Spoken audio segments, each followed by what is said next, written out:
Popey, you know I love some numbers. Let me drop some numbers on you as we get started this week before we get to our guest on OHL Stories. By the way. All right, Rain Man. All right. @_ Chris Pope on Twitter, @Farwell _ OHL, Farwell and Pope @gmail.com. You want numbers? We got numbers. Here are some numbers for you. As of the time of this recording, which is Wednesday, the 12th of January, there are 81 days to go until April the 3rd. April the 3rd is the final day of the OHL's regular season. We got 81 days to go. As of the time of this recording, the Barrie Colts have played a league low 25 games so far this season. They've got 43 to go. The North Bay Battalion have played the North Bay Battalion have played a league high 33 games so far this season. They've got 35 to go. If you want to look at it another way, no team at the time of this recording has even played half their schedule, and we're already past the trade deadline. Let that sink in. But the other part of it all is 25 games played for Barrie, so 43 to go. 33 games played for North Bay, so 35 games to go in 81 days. So you've got teams playing anywhere between 35 and 43 games in the next 81 days, or an average of a game every 1.8 to 2.3 days for the rest of this Ontario Hockey League season. You're welcome. So what do you think of that, though? Does it bother you that the players are going to be playing that much hockey? It does. Listen, I made a commitment. We're going to talk about the trade deadline, and that's what's going on in the league, and that's what I want to focus on. And I want to focus on things that are happening in the league that are fun and that get fans excited and that are good news things. Because quite frankly, you and I, can I even say what we did in the booth? Because I don't want to be going anti-COVID here, but we hugged it out on Sunday because I was having a bit of a day. I'm like, Hoper, this is our third game without any fans, and it's a different atmosphere in the arena. And as much as I'm happy that we're playing and that you and I get to be there and we can bring the action to fans, I'm like, it's just, anyway, COVID hangs over everything. So yes, just briefly, it does bother me a little bit, as much as I think the league has done a good thing by committing to finishing the 68 game schedule. That's a lot of hockey, a lot of opportunity for injury. And I think there's a strong possibility that the product suffers as you're playing that many games in that short a time. I mean, you're going to be 3 and 3s will be a breeze. You're going to be looking at 4 and 5s at this rate down the stretch. I get the injury aspect. But at the end of the day, this is the number one developmental league in hockey in the world. At that next level, they're going to be playing every single day, whether it's practice, whether it's games and whatnot. Like, there's a lot of hockey to be played in the National Hockey League. Obviously, the PA does a thing where you can only play so much, and it's not ideal. But at the end of the day, I'm sure David Branch and Herbie Morale, who does the scheduling, are staring at their laptops or at their screens or whatever it is. That Herbie's been around for so long, it could be a legal pad, that they're just finish the season. That's it. That's the only thing on their mind. They're not worried about two idiots talking on a podcast. They're not worried about canceling games. They're not worried about COVID protocols. They are sitting in a room with one thing in front of them: finish the season. And if that means 4 and 5 a couple times, sorry guys, we got to do that this year. We'll be better next year, hopefully. Knock on some wood. We've been saying that for 3 years now. But I'm with you. There's a lot of hockey to be played. Declan McDonald, he could have a chance, if your math's correct, to play 71 games this season. Yeah, and listen, it's not the overall number of games, because we've talked about this before with all the other international or national opportunities, right? Go to this tournament, go to that tournament, this U17, this U18, this U whatever. I get all of that. But to your point about development, look, I know what it's like. Like your point about how it is in the National Hockey League is well taken, but it's that way here. And you know that too. Days off during the Ontario Hockey League season are rare. If you're not playing, you're practicing, right? At minimum, you're going out for an off day skate, maybe some conditioning, whatever the case may be. So I think normally 1 or 2 days off a week. Two is a good week. One normal. Exactly. So I think the best development happens when you've got that right balance of games versus practices and working out and all these different things. And truly, if you're a fan that's going to be there for game number 4 in 5 nights, it's like a Wednesday, Thursday, Saturday, Sunday schedule one week. What kind of game are you going to see on that Sunday? It's as finely tuned as these athletes are and as young as these young men are compared to the grizzled veterans in the National Hockey League, it's going to suffer a bit, I think. I hope it doesn't suffer anymore. we saw a couple of dogs, and the start of the season was rough for sure, as people were getting back from over a year off. I get it. Kind of what I was alluding to. Yeah. At least I was going to say, at least the back half of the season, we're hoping that the games are better. So maybe it'll be a nice welcome, because it has been a weird time around this league with the double cohorts. And we talked about it leading up to the season that we were going to be in for some tough hockey games early on. We have seen some tough hockey games early on. I'm hoping that in the second half, yes, it's going to be a lot, but that also, when you're seeing players play so much, yes, they're going to be tired. But think back to a former guest on this podcast. He always used to say, and I apologize to Gary Doyle because I can't remember which player he talked about. When I was asking about a 3-on-3, is this a lot of hockey? The player looked at him and said, it's hockey. It's a game. Like, they're 17 years old. They got energy up the wazoo. I wake up in the morning. If I don't have a coffee within an hour, I'm exhausted. Well, it's funny you say that, because I shared this same, it was just popped into my head this morning, because again, recording on Wednesday, January the 12th, I'm driving to work thinking, if it were normal times, we would have a game in Flint tonight. So it's a non-game day, if you will, and just got me to thinking of how things have been going and where we're at and how few games have been played by this point. So I shared this on Twitter, and former OHL Stories podcast guest Robbie Schremp retweets it and says, Schrempy would love this. Lots of games. So to your point, there is that side of it for sure. Schrempy's definitely one of those players that would have slept at the rink if he could have. 100%. He would have lived there. Yeah. Right. For sure. Much like by the sounds of it, our guest this week. Yeah, you're gonna love that. And this is one I say this during the podcast, but I want, or the interview, or the listening to the stories. It's not much of an interview. We didn't have to talk a lot. Anyway, I meant it, and I want to put it on this part of it too, because how I've been on the bring back the Cornwall Royals bandwagon. I have this soft spot. I don't really know where it came from, but I'm telling you, 1 and 1A. After the Cornwall Royals, I would love to. And in fact, I even covered the story when the rumors started less than 4 years ago, because it's the time that I've been doing the talk show on City News 570, 9 to noon every weekday. It's called the Mike Farwell Show. Shameless plug. I like it. The rumblings started not too long ago, within those 4 years of me doing the show, that people were kicking tires with bringing back the Brantford Alexanders. Now, I don't think the league's really in a position, not really looking for that right now, but you never know. And it never hurts to have interest should a team start to say, I'm not sure I like this market anymore, et cetera, et cetera. Anyway, Cornwall Royals, Brantford Alexanders, two of my favorite soft spot old teams that I grew up watching. And our guest this week is a former Brantford Alexander, and so many ties from this league into the pros. And you're going to love hearing the stories. I'm right with you with Cornwall. That'd be cool to have them back.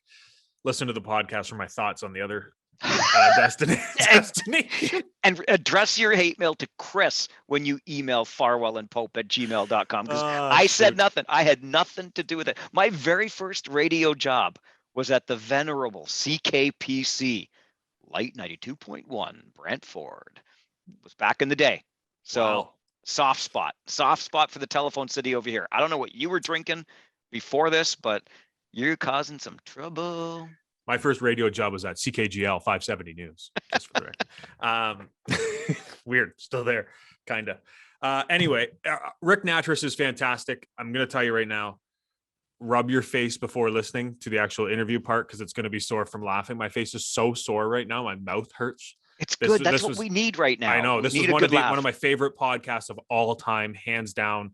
Ric Nattress is a certified beauty, and thank you to our friend Pat DeLay for the suggestion, because the stories we got out of him unintentionally were some better than the ones we wanted to get out of him. And if you just want to wait till the end, I promise you, it's a long interview, much like Sherry Bassin, but that final story is worth the hour and a half that we got a chance to talk to Ric Nattress. That was a nice dark bar in LA. It's part of that final story. Man. So the big thing obviously happening in the Ontario Hockey League. Yes, we're still getting to Rick. Don't press fast forward just yet, because you want to hear about the trade deadline, right? I guess you already know what your favorite team did. I'll just give two general, I'll save the third one for when we talk about it, but two general thoughts coming into this. Number one is I'm really glad to see teams treating this year's trade deadline like pretty much any other trade deadline. COVID? What COVID? We're playing. The season's going to get finished, et cetera, et cetera. Teams were active. Teams were busy. We saw, the usual, if you will, number of moves being made, and the prices were not as soft, I think, as many predicted, or we wondered if they would be coming into this trade deadline. So that's one general thought on this. The other is, and we use poker analogies an awful lot when we do these sorts of things. We talk about who's going to do what and who's showing their cards. So I'm just going to say that Steve Staios in Hamilton has pushed all in. His chips are in the middle of the table. But here's the thing. Is he bluffing, or does he have a hand? Well, he's got a hand. It's not the nut straight, but the man has got a hand.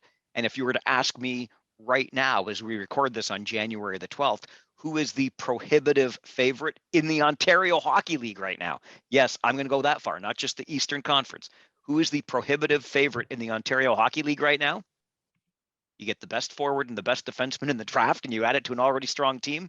And the answer, my friend, is the Hamilton Bulldogs. You're not wrong. I watched their game last night, and yes, they were playing Niagara. No offense to the Ice Dogs, but that top line of Winterton, Mishak, and McTavish. Not even fair. Winterton just came back. It was his first game back. McTavish's first game there. And it looked like the three of them had played together for like 6 years. It was unbelievable. Like, I'm sorry, I shouldn't say that, Don. He hated that word. But I'm watching and I'm like, how do they have more chemistry in one game than I've seen any Ranger line have this year? That's a fact. I'm not kidding. That's a fact. They knew it was insane. There was this one goal. I think it was the fourth. I can't remember which player's got a defenseman all over him. He's going for the puck heading towards like the goal line. He reaches out, spins away from the hash marks, throws it back door, and there's another player there for a tap in. I'm like, these guys never play together. How did they know he's there? It was just what a team. I will call your bold statement with a Pinelli, McDonald, Petesian night when the Rangers played in Windsor the first time. Pinelli had the 4 assists. Petesian had the hat trick. They looked pretty damn good. Just they did, and I'm still standing by my statement. Fair enough. I'm still standing by my statement. I didn't see the Hamilton game last night, so I'll give that one to you. But man, boy, oh boy, Winterton had five points in his first game back and 6 goals. There you go. Anyway, yeah, they to me, and I kind of love it because when you look back, they're only 4 years removed. It was 2018 when the Hamilton Bulldogs won the OHL championship, and I couldn't help but think that was the year that the Rangers and the Sioux Greyhounds went 7 games in the West Final, double overtime. The Hounds win it, go on to play Hamilton. Hamilton beats the Hounds. And Jay McKee, who was then the coach of the Kitchener Rangers, and now, of course, is the coach of the Hamilton Bulldogs, in his introductory news conference being welcomed to Hamilton, he made the joke about, we softened them up for you. So Kitchener, coached by Jay, softened up the Sioux, making it easier for Hamilton. All of this just comes together full circle way too tidily. And don't think Jay's not hungry to do with Hamilton what he was unable to do with Kitchener back in 18. What happens if Tucker Tynan figures things out? Yeah, that's a real good question, Chris. And then I'm just saying, and then Hamilton comes out of the East. Sioux. Nasty. Just saying, nasty. Jay might have another shot at him. I wish I had the guts, but I stopped doing this years ago, especially at this level. I don't love throwing names out there, even the obvious ones, although this year, Mason McTavish, Arbor Jack guy, they were pretty much surefire bets to be traded. Yep. But did I have the feeling? Did I have the feeling that Jack Thompson was going to end up in Sault Ste. Marie? I don't know why. It came to me in a dream. I don't know what it was, but I knew, I just suspected strongly that Kyle Raftis would do something. To the Tynan point, I'm a little bit surprised that he didn't do something in goal. No disrespect to Tucker Tynan, but I look at Sault Ste. Marie as a team in the West. So you've got a GM that's not afraid of making moves and doing things. And then you've got the three guys up there in McKay, Cartier, and Cairns who are playing lights out hockey this year. And knowing how the organization feels about them, I thought, well, let's give these guys a boost in their final kick at this can. I was surprised they didn't do a little bit more up in the Sioux, to be honest with you. I have it on very good authority that Kyle Raftis wanted to do more. Okay. He was kept out of some conversations or kept out of some deals. Interesting. But they don't want to deal with the Sioux? They're sick of the Sioux's success? I just know jealousy? That I know that he wanted to do more. Yeah. There was plenty that Kyle wanted to do with that team. I look at them, and Tucker Tynan hasn't worked out the way they wanted right now. Right. That is, both goaltenders they have, Samuel Ivanov and Tucker Tynan. Sorry, my dog's toy squeaking in the background. I can hear that. It's pretty awesome. Gus is part of the podcast this week. Losing it. There it is again. Go upstairs. Both goaltenders have a save percentage of under 900. When they went on their run, they had Matthew Villalta. He hit a lot, right? He made up for when you made a mistake. It was like London. When London does make that one mistake a game or three mistakes a game, Brett Brochu's back there. Good luck. They don't have that right now. And Tucker Tynan really does need to figure it out in the Sioux. I was shocked they didn't go down to Sarnia and get a goaltender. Well, and this was one of the other things. That's one of the sort of general overview points I parked at the beginning of this. How Sarnia emerges from the deadline, showing clearly a willingness to move, like they moved both of their overagers or two of their overagers to Guelph. How they come out of this deadline with having both NHL drafted goaltenders still on their roster, I'm not sure. Like, was the price just too high? I think, you're not going to give away an NHL drafted goaltender. And how many goalies did we see move? Yeah, well, it's right. Yeah. So I think the price was obviously set. And when you're looking at it, a lot of teams probably went, there's not a lot of strong goaltenders in the league right now. Let's just roll the dice and see what happens. Or did Sarnia think we're probably like, let's say we trade, is it Thompson? You got Thornton and Thornton. Gaudreau. Thank you. Yeah. Thank you, Thornton. Let's say we trade Thornton, but then Gaudreau doesn't come back next year. And then you'll sit there like, what?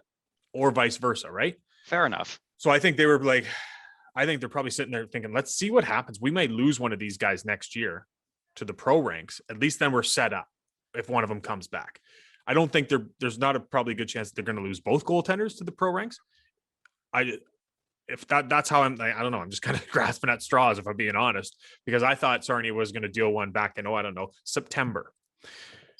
But no dice. I think everybody thought at some point, right? The one of the surefire trades you're going to see this year is one of these two goaltenders, because that's a very crowded crease. I will add, though, that I like what Sarnia did.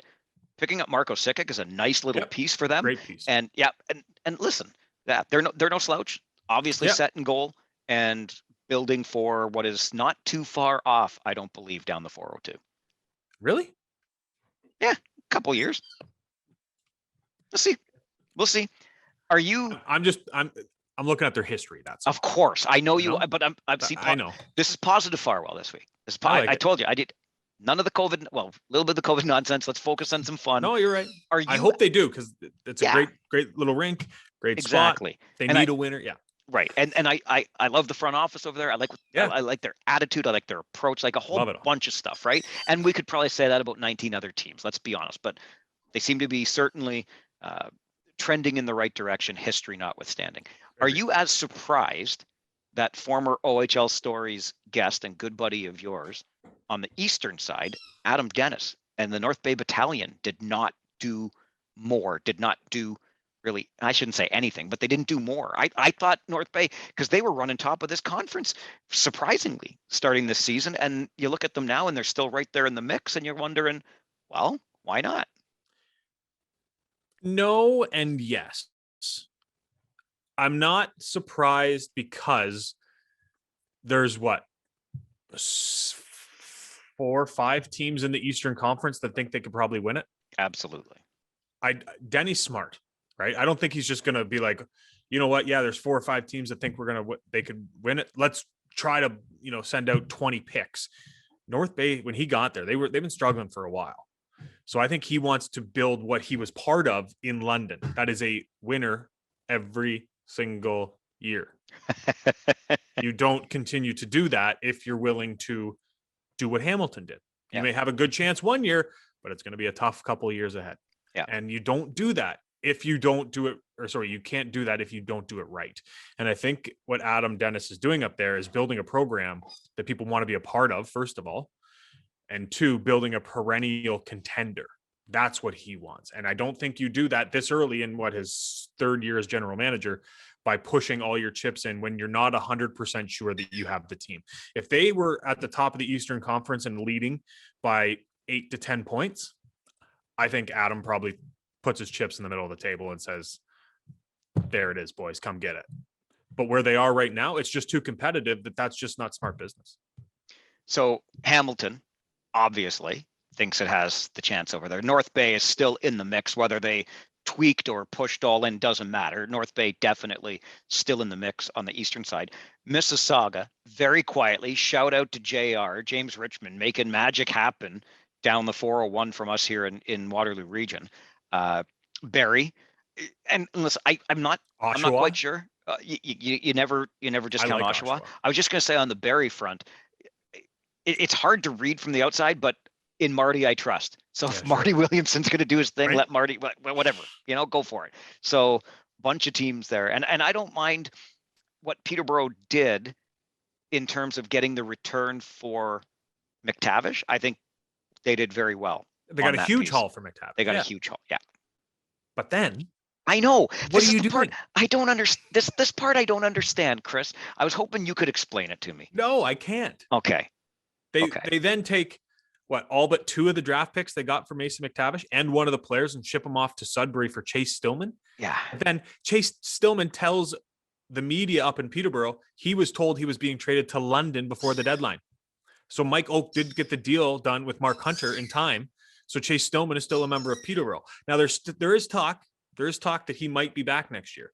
First rounder to New Jersey. If he's back next year, then you know what? I don't mind it as much because then you play him for a couple months and then you flip him at the deadline for more picks. But it seems like you just set your organization back a year. You're going to have to do the exact same thing you just did with Mason McTavish next year with Chase Stillman. I know there's a lot of moving pieces, but if I'm Mike Oak as a general manager, I think you have to be able to take a look and think, do I make this trade? Can I get him to Mark Hunter in time? Can this deal be? And obviously it wasn't in the league queue in time, or I don't know. Mark Hunter might have just said, no, we don't have a deal that can't get the pieces done. But I don't think you make that move for Chase Stillman if you don't already have the deal done with Mark Hunter. Yeah, that's a really curious one, and maybe one that we'll get a book written about, or at least a chapter in a book someday, and maybe we'll get into their Peterborough and get some details on it at some point. On the Western Conference side, it is interesting. You just mentioned London, so everybody and their cousin was talking about, wow, when does Mason McTavish become a London Knight? Because we knew that was one of the names that was going to be moved, and of course, it's a very quiet trade deadline for Mark Hunter and company in London. Or is it? Kirill Steklov is here from Russia.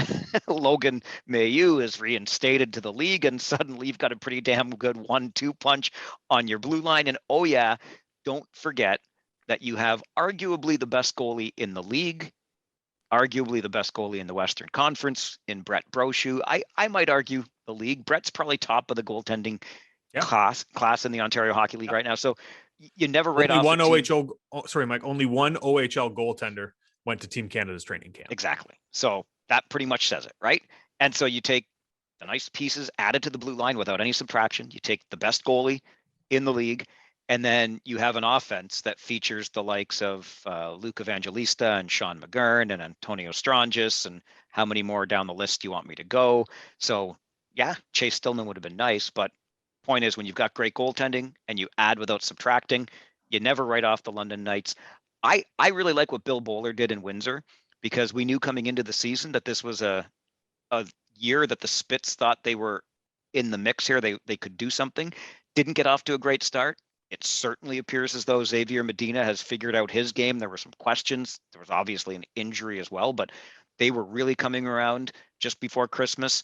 And Bill Bowler was not shy in, I wouldn't even say tweaking. He almost would, you could argue, overhauled in some areas just to create the environment and to put onto the ice the team that he thinks will make a run in the West. That's my it's my dark horse right now. It's hard to say no to London. It's hard to write them off, but the Windsor Spitfires for my money, and Guelph, wow, still playing maybe a little bit above itself, but boy, oh boy, not too bad. So I think between those three, but if I'm going to put money on one right now, it's going to be the Windsor Spitfires coming out of the West. Is it? Well, my money's not on Windsor. I don't think I like the moves Bill Bowler did. I love Andrew Parrott. He's one of the best defensemen in this league in my mind, at least in the Western Conference. That's the only side I see right now. He's one of the best defensemen in the Western Conference. I just don't know if they did enough. What more do you want them to do? Yeah, maybe. Well, what did they do? They got Josh Curry and they got Andrew Parrott. Well, they lost Kyle McDonald and Andrew Ladd or Grayson Ladd. Yeah. And maybe it is that, you're used to in the past, those super teams, which we don't really see this year. Yes, Hamilton went out and got Arbor Jacki and Mason McTavish. Great haul. But normally it's like 3 or 4 players joining your team and they're all superstars. But those two are. That's why I like Hamilton the best. And don't forget absolutely that Windsor already had, much like we just went through London and its offense, hard to find many better in this league right now than Wyatt Johnston. Yeah, and Will Cooley coming back. Cooley, absolutely. I get that. And Parrott adds a little something they don't have on that back end. Yeah. I'd love and you get him out there with Luca Hano, right? Matthew Maggio, nice player. I know. I'm sorry. I don't trust their goaltending. Wise man once said in this league, if you don't have goaltending, you don't go for it. But whose goaltending, besides London's, do you truly trust? No disrespect to the other 19 guys, but come on. I know, and it's not that who do I completely trust? Brett Brochu. Yeah. That's to me and yes, they were playing the Rangers who sold off 2 pieces and who are in a struggling year right now.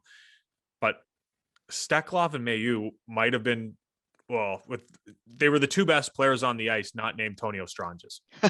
Were they not? Yes. They were. Luke Evangelista was a ghost that game.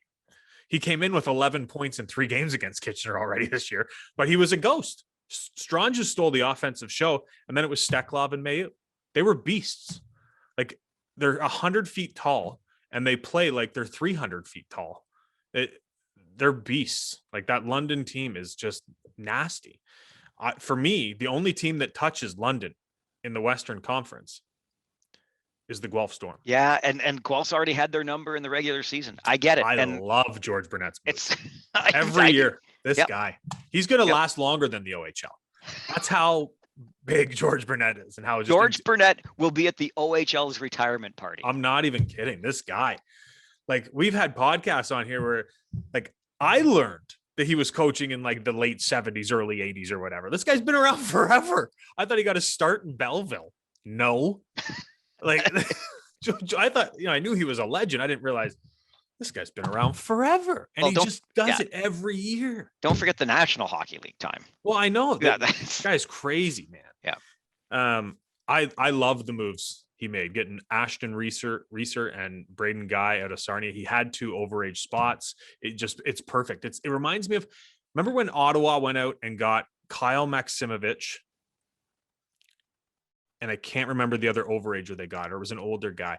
I just think they have a young team that's overachieving right now. They're probably built for next year or the year beyond. And George is like, okay, Sasha Pastajov, you're having a heck of a season here. Okay, young guys, you guys are going to get some experience. But what I'm going to bring in is a couple overagers with something to prove because they haven't made it out of the first round. Yeah. And maybe I'm going to become the second round. Much like you will leave this podcast as being the guy that hates the city of Brantford, I'm going to leave this podcast as the guy that hates every goalie ever, because so I'm just going to say this and I'm going to stop it. And I'm never going to rip on a goalie, and I'm not even trying to rip on the guy. You're never going to rip on me again. That's great. That's true. I wouldn't call this ripping, but I can understand how it comes across. But when I think of an OHL championship team, Owen Bennett's name doesn't scream championship goalie to me. And that's not fair because I've seen him I haven't even seen him all 5 times. I think I've seen him twice this year, maybe 3. Anyway, you can't argue with the record. You can't argue with where Guelph is at. I think you make a great point. It just doesn't scream championship goaltending to me. But what do I know about goaltending in the OHL? Completely different scenario. Completely different scenario, but 2 words for you. Andrew Englage. Yeah, I got you. Yep. And that was Windsor's second one, right? Or was it their first? Yeah. So one of them. Yeah, they were both teams were so gross. I get it. 100% I had to Google his name. That's how good Windsor was. I'm gonna stop right there because I'm just gonna piss off every goalie, and I really don't mean to do that. And anyway, but we talked about this at the start of the year about who are the elite goaltenders in the league this year. Yeah. That's why I said goaltending is going to be the most important. It's the most important position every year in the OHL, but this year especially because how many are elite? Sure. I think there's 2. I'm 2. Are you counting both Gaudreau and Thornton in that? No, I'm not. Are you counting either of them? No, I'm not. Wow. Okay. Are they elite?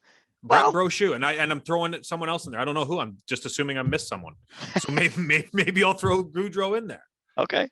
Like I don't know if there's I'm talking elite goaltenders. Like I'm talking like Jacob Ingham, Michael McNiven. Yeah. Like I'm talking elite goaltenders. Ukko-Pekka Luukkonen. Yes. How much fun was UPL? That was, oh my goodness, he was so gross. So good. NHL guy now. That's right. There's not many elite goaltenders in this league. As Ben Gaudreau and Thornton are great goaltenders. They're assigned to NHL deals. Are they elite in this league right now? No. They're signed for what they're going to be. I don't think either of them are elite right now. Otherwise, they would have been on the move at trade deadline. So this podcast of the goalie stories is brought to you by Bauer. Yeah. Good goaltending equipment. Sure. I just threw that out there. CCM. Okay. Anyway, that's my goaltending thing. Fair enough. So do you want?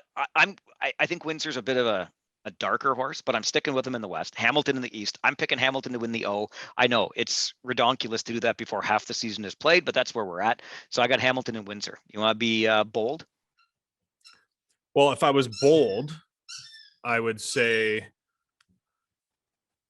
Guelph and Mississauga. If I was bold, but I don't think I don't think Mississauga is going to. No, I don't think Mississauga is going to get it done. I don't. With all due respect to Joe Ranger, I know he's leading in save percentage, or sorry, goals against right now. And last check, he was leading in save percentage. To me, does that make him elite? Statistically, yes, right now. But 2 years ago, they couldn't even trust him to play him a game. So I'm going to wait. Okay, dog, stop. Sorry. He's staring at me doing it because he knows it's bugging me. Yeah. Go upstairs. I barricaded my dogs on the upper level today. I don't know what your problem is, you hack, you amateur. I did, but my roommate let him downstairs. She's gonna love the title She's roommate. Gonna snap. She's gonna snap at me. Sorry, we're having fun. This one's for our YouTube viewers because you're gonna see him run away. Oh, there he goes. Yeah. There she goes. She's chasing him. Oh, it's the YouTube. He's so excited. It's the YouTube bonus.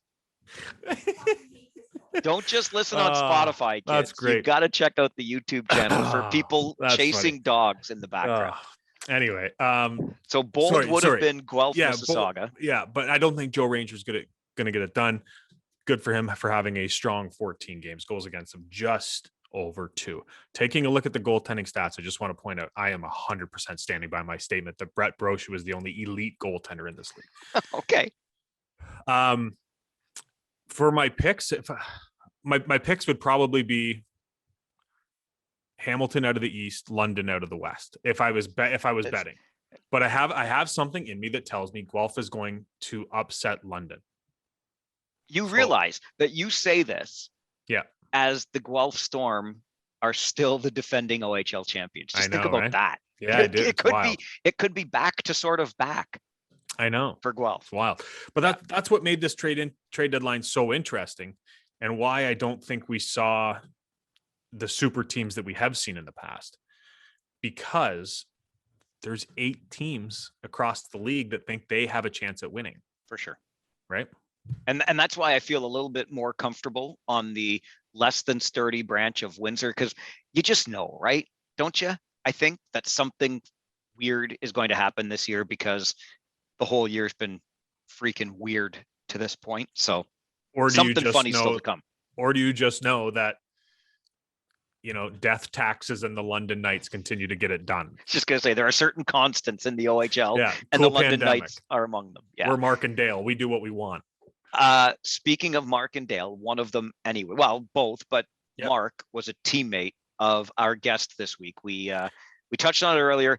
Boy, are you in for some stories. Your cheekbones are going to get a workout. Your smile muscles. This is the perfect pandemic podcast for you.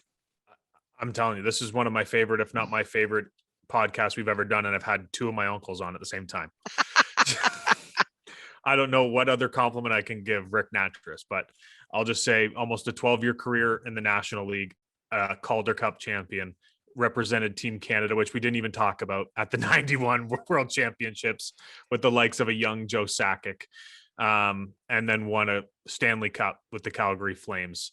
Seriously, did we get 10 questions total? I don't know. I'm not I sure honestly either. don't know. There's no point of even doing an introduction because Ric Nattress is a certified beauty, and I love talking with him. Here is our chat with Ric Nattress. So, Rick, first question I have to ask you is, as somebody who went to school in Hamilton, where you're from, do you have a favorite restaurant in Hamilton? Because that food scene in Hamilton is fantastic. Well, it's really, the funny thing is, I guess my wife, Black Forest is, we've been going there. It's a German Austrian restaurant, been around since we were, I'll give you a little hint. We went there before we were legal and we got a couple beers. Okay. So maybe that was why it was my favorite restaurant, but Black Forest has always been on our list, like that. And the aquarium, we don't go to much, but that's been the steakhouse been around. But, we're always the simple, try to find the best pizzas and burger places in the city and, try to be fresh and stuff. So,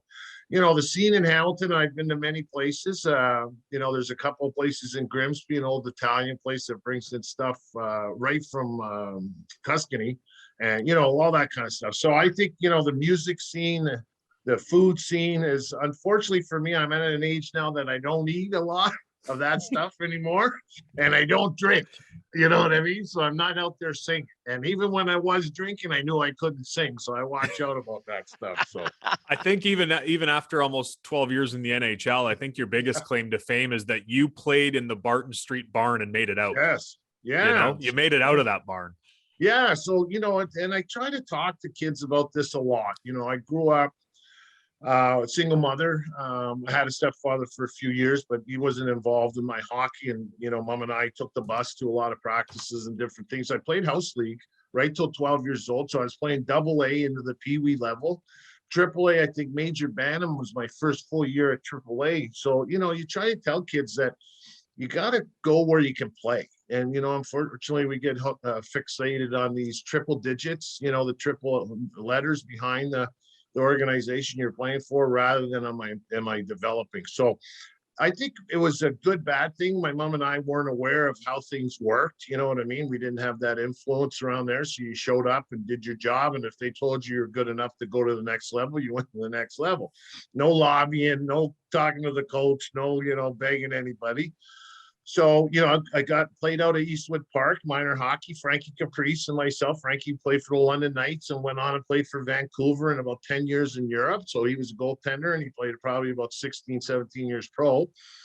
Frankie and I, eating donuts after games and doing all that stuff on the outdoor rink. And then the Barton Street barn was, the puck's getting caught in the corner where the Zamboni came out. And the parents are making sure they get a good spot. Not that it was overcrowding. But behind the post that you couldn't see, if you got the good ticket with a 50-cent discount because the pole was right in front of you, right? So I was lucky enough. And then, the triple rinks and that started opening up, right? So we were, one in Ancaster. Well, actually, both of them were in Ancaster. And And then with the Huskies, just, it was progression. For me, it wasn't a big plan. My mother and I never had a plan. Sure, I played road hockey, was Davy Keon and all that other things, or Bobby Bond. It never was Bobby Orr because I knew I was never good enough, right? So, but never had that dream. And everybody, you must have worked towards your dream. And I just loved hockey. Like, I loved being out with the guys and talk about Hamilton, the outdoor rinks back then, because the climate was more understanding, and you could have rinks, on a consistent basis. So I did most of my stuff in those type of environments, and it was just about the love of the game. It wasn't about necessarily the love of trying to get to the National Hockey League. You mentioned, Rick, in the beginning, it was you and your mom, really your mother, that introduced you to the game of hockey. Yeah. Do you remember that first day of hockey school? Well, worst day of my life, bud. Worst day of my life. So, and I love my mom. She originally from Toronto, moved to Hamilton, in the 60s. And, I was born here, and anyways, and she was a huge Toronto Maple Leaf fan. So listen to it on the radio. I mean, we're talking back in the 30s and, into the 40s and all that kind of stuff. She was a 46-year season ticket holder for the Hamilton Ticats. So I grew up with a lady that loves sports, which is in the 60s and 70s, please, right? You know what I mean? So I was very fortunate that way. And I'm not sure, my mom was that before I came around. So it wasn't like she changed because of me. So, we go to hockey school, we take the bus down. This is at the Barton Street, the double dumps. So this is in Parkdale in the East End of Hamilton. They call it the double dumps because they just tore it down about 5 years ago. And it was a dump. But it was great ice and probably the best shinny in Southern Ontario in the late 70s and early 80s. Like, I mean, the guys came from all over, pros, European, major, junior guys. So we went there. It was called Big B Hockey School. So it was the Hamilton Kilty Bees were the junior B team in the area. We had the Mountain A's, a provincial team, Kilty Bees. They were affiliated with Brantford, actually, the Mountain A's. So I go there, and of course, mom goes to Canadian Tire or wherever to get equipment, and she thought she got everything she needed. And we show up and we open the bag up, and I'm putting stuff on, and I got no jock, I got no garter belt, I got no elbow pads, and a few other things. So mom's negotiating with the guy at the pro shop there because she doesn't have money to pull out of your pocket. I don't care how much it cost back then. She didn't have the money. So she's trying to negotiate to get me on the ice. By the time I got all the equipment that I needed, two groups have already gone. So I had to go out with 9-year-olds, and I was just turning 6, right? I was just turning 6, never been on the ice before, not once. Never wore these pair of skates before, out of the box. The guy sharp, and I step on the ice and I fall down. I get up, I fall. I get up, I fall down. I finally grab onto the boards and I'm crying. I don't want to play this game. I hate hockey. And my mom's like, you better grow up if you want to play in the National Hockey League. And I just started. That was my first day. I played with guys that were flying around, and I was a big, like a giraffe out on a frozen sheet of ice, baby giraffe. So it wasn't the greatest experience for me, but at the end of the day, it was something that it reminds me that you never know, right? You never know. How do you go from there, crying at your first hockey camp, to then being drafted or joining the Brantford OHL team? Yeah, well, I did get drafted, which was, it's a great story. And I go back to that, not playing AAA till, major Bantam, being called up, minor Bantam type of thing. And then, I progressed because I played a lot. We didn't have a lot of guys on the team. So you're playing a lot back then, only 4 defensemen, 5 if you're lucky, but most of the year we played with 4. So I got to play a lot. Excuse me. And then, I got up when I got to after my minor midget year, because a lot of people forget it was major midget was the draft year for the O back then. Excuse me. So 17, right? I wasn't there for the early draft yet, but so 17, you had to be before you got drafted. Excuse me. And so after my minor midget year, I had a pretty good year. A bunch of us got called up to the Kilty Bees in the playoffs type of situation, right? So you're skating with the big boys. And it was an older team here. And I mean, some crazy guys, like just knocking people out left and right, like nothing to sucker somebody. And I'm thinking to myself, I'm like 15, just going to be turned 16. I'm thinking, God, am I going to develop here? I need to play. And it was an older team. So that following year, my major midget year, we decided, my mom and I, that I wasn't going to go up to the Kilty Bees and I was going to stay at the midget level and play. Well, that didn't go over very well with the Kilty Bees. They felt that they wanted me to be on their team, not necessarily to play, but be on their team, because if I did get drafted, there was a $1,500 transfer fee that teams were getting. And just as an example, I ran, some programs in the late 2010, 2012, junior B program here. Do you know what they pay for developing draft choices and guys that get drafted out of your program? $1,500 still. 37 years, it was the same thing. So they wonder why, those type of programs struggle. You know what I mean? So anyway, so Dave Draper, not to my knowledge, stepped in, and he was the GM of the Finn Cups, and then also the GM of Brantford Alexanders when we moved there. So I guess he told them that, don't worry about it. We're going to draft Rick. You'll get your money. Let him play where he wants. So I played midget with an understaffed team. We had 13 players. I played a ton, developed. Then, the rumors started swirling, you might get drafted to the O. And I didn't really think about it because, I was told most of my life that I was a step behind. Good kid, good team guy, but skating, not very good, blah, blah, blah. So I always kept that in the back of my mind, right? That, been told my whole life. I had more most improved trophies than people get trophies in their whole life, I think. Now I think they call them participation trophies now, but they were called most improved back then. So anyways, I get drafted. I believe it was 178th or something like that in the 7th round to Brantford. And, going into a team that didn't have a lot of success, I think they were 20 or 25 games under 500, their first year in Brantford. We get there, we have, I got every opportunity to make the team. So again, this, baby giraffe on ice, a type of thing going into that, higher level of hockey was a learning curve. But the best thing that ever happened to me, I went to a weak team. I went to a team that was going to give me an opportunity to play. They made some trades there. Rick Rizzo, that was a Brantford, guy. I was born there, played for the Alexanders. They traded him to Windsor to make room for me. He was a veteran, a third-year guy. I played my first year that, made a ton of mistakes, but always got pushed back out there. And I use an example. My buddy was drafted to Peterborough Peaks at that time. So they had just won the Memorial Cup, and they were going back for their second year in 1980, where they sort of threw a game because they wanted to play against, I think it was, can't remember who it was, but they ended up losing in the final, Regina Pats or somebody like that. So I don't know if you guys remember that, Mike, but he went to Peterborough and didn't play. Like, he sat on the bench, got sat out, and he was a grinder, worked hard, in great shape, but he didn't develop. And I can't say that I developed because we didn't really work on a lot of things, other than your basic 3-on-2s, 1-on-1s and stuff. But I played so much, I developed. And we had a good playoff run that year, went to the 3rd round. We lost most of our defensemen through injury, so I ended up playing myself. They had to bring Greg Terry on. He was a centerman that went on and played, many years in the National Hockey League with LA, Toronto. They brought him back. So there was me, Mark Motel, and Greg Terrion. And I was playing 40 minutes a game. So, the season ends. Unfortunately, we get beat out by Windsor. I think there's, you could probably look it up. There was the last game, there was a brawl. We had our number 1 line on. They had a brawl. So it was like, 4 guys got ejected and about 170 goals got ejected for us. Right. So we ended up losing to Goodwin, I think, was there. Gooden?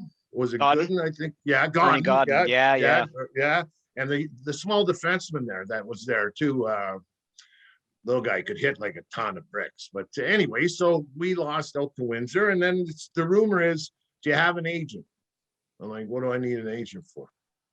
Well, you might get drafted to the National Hockey League. Okay, so, we had known Billy Waters because I was fortunate enough to go to Bobby Orr, Mike Walton Hockey School through a program here in Hamilton that I went. We met Billy. My mom met Billy Waters at Orr Walton Hockey School up in Aurelia. So the only person we knew in hockey was Billy Waters. So Billy was with Alan Eagleson at the time. So we approached them. It was a mutual thing. I'm not sure exactly how it was again, but pretty sure it was a mutual meeting of the minds there and say, listen, we can use a representative. We don't know what we're doing. Supposedly I'm going to get, oh no, yeah, you know, good likelihood you could get drafted in the 4th or 5th round, and you know, everything. Well, great, you know, whatever. Again, I don't think much of it because I've been told, you know, blah, blah, blah my whole life. And so anyway, so the draft comes around, and Billy says, Water says to me, hey, why don't we fly you down? You can bring somebody. So I brought my oldest brother. He's about 18 years older than I am. We went down there, and I was thinking, okay, 4th or 5th round. So they finished the 1st round. So I hear all about these hot dogs they got at the Forum, right? The St. Shoals, right? I've heard, that's all I've been hearing about for like, oh, you got to get a hot dog when you're there. So, and again, now it's like, I'm like same height as I was, but I was carrying probably a little bit too much weight for a guy that needs to get better foot speed, if you know what I'm saying, right? So I don't think anybody wants to see me eating hot dogs. So I go up, sneak up after the 1st round, first pick or second pick in the 2nd round, and I'm up there and I find a, you know, concession place that's open, and I hide around the corner and behind a big pole in the concourse in Montreal, and I wolf one down without even tasting it. And I got the 2nd one halfway in my mouth, and all of a sudden I hear the Montreal Canadiens with the 27th pick draft Ric Nattress from the Brantford Alexanders. I'm like, Ric Nattress? Oh shit, that's me, right? Because I wrecked Eric, you know what I mean? And I got this hot dogs to go, and I got to throw it in, run downstairs, and put the jersey on. So in a matter of 3 years, I wouldn't even say 3 years, from going to playing Major Bantam to being drafted 27th overall to the Montreal Canadiens was, you know, mind-boggling for not only me, but for a lot of people in the hockey community. So it was what a run. Like, you never know. That's what I tell the kids. And how'd you get there? I just said I hated getting scored on. So you try, you know what I mean? You just keep trying. So anyways, I'm not sure if I answered your question, but I got I'll tell you, but what a story and a whirlwind that is. And I'm thinking about then where it lands you. You know, you get rid of that last half hot dog, you run down, you know, you've done all this, and all of a sudden now you're a member, Rick, of the Montreal Canadiens. And at the time, right, Lafleur, Carbonneau, Robinson, Tremblay, yeah. So shock, you know, in the sense that, you know, I'd seen a gentleman, Doug Robinson was his name. He was scouting in the old for the Montreal Canadiens, big, tall man, and he ran a hockey school out of Halliburton, and I eventually did. That's the, you know, benefit of getting drafted. These guys that draft you, that run hockey schools, they employ you, right? Keep you happy. But you know, and Ron Caron, which was, you know, one of the main factors, him and Sam Pollock and those guys were the guys that brought in the Larry Robinsons, the Bob Gainey's, the Guy Lafleurs, I mean, the list, right? We know the list. And unfortunately, you know, I took it like I was kind of in shock. You know, it's funny because, you know, you don't expect something and it happens. You know, I said to my some of my teammates and my son, we do some coaching over the years. And so I said, maybe if I had a little bit more arrogance, I might have been a better player.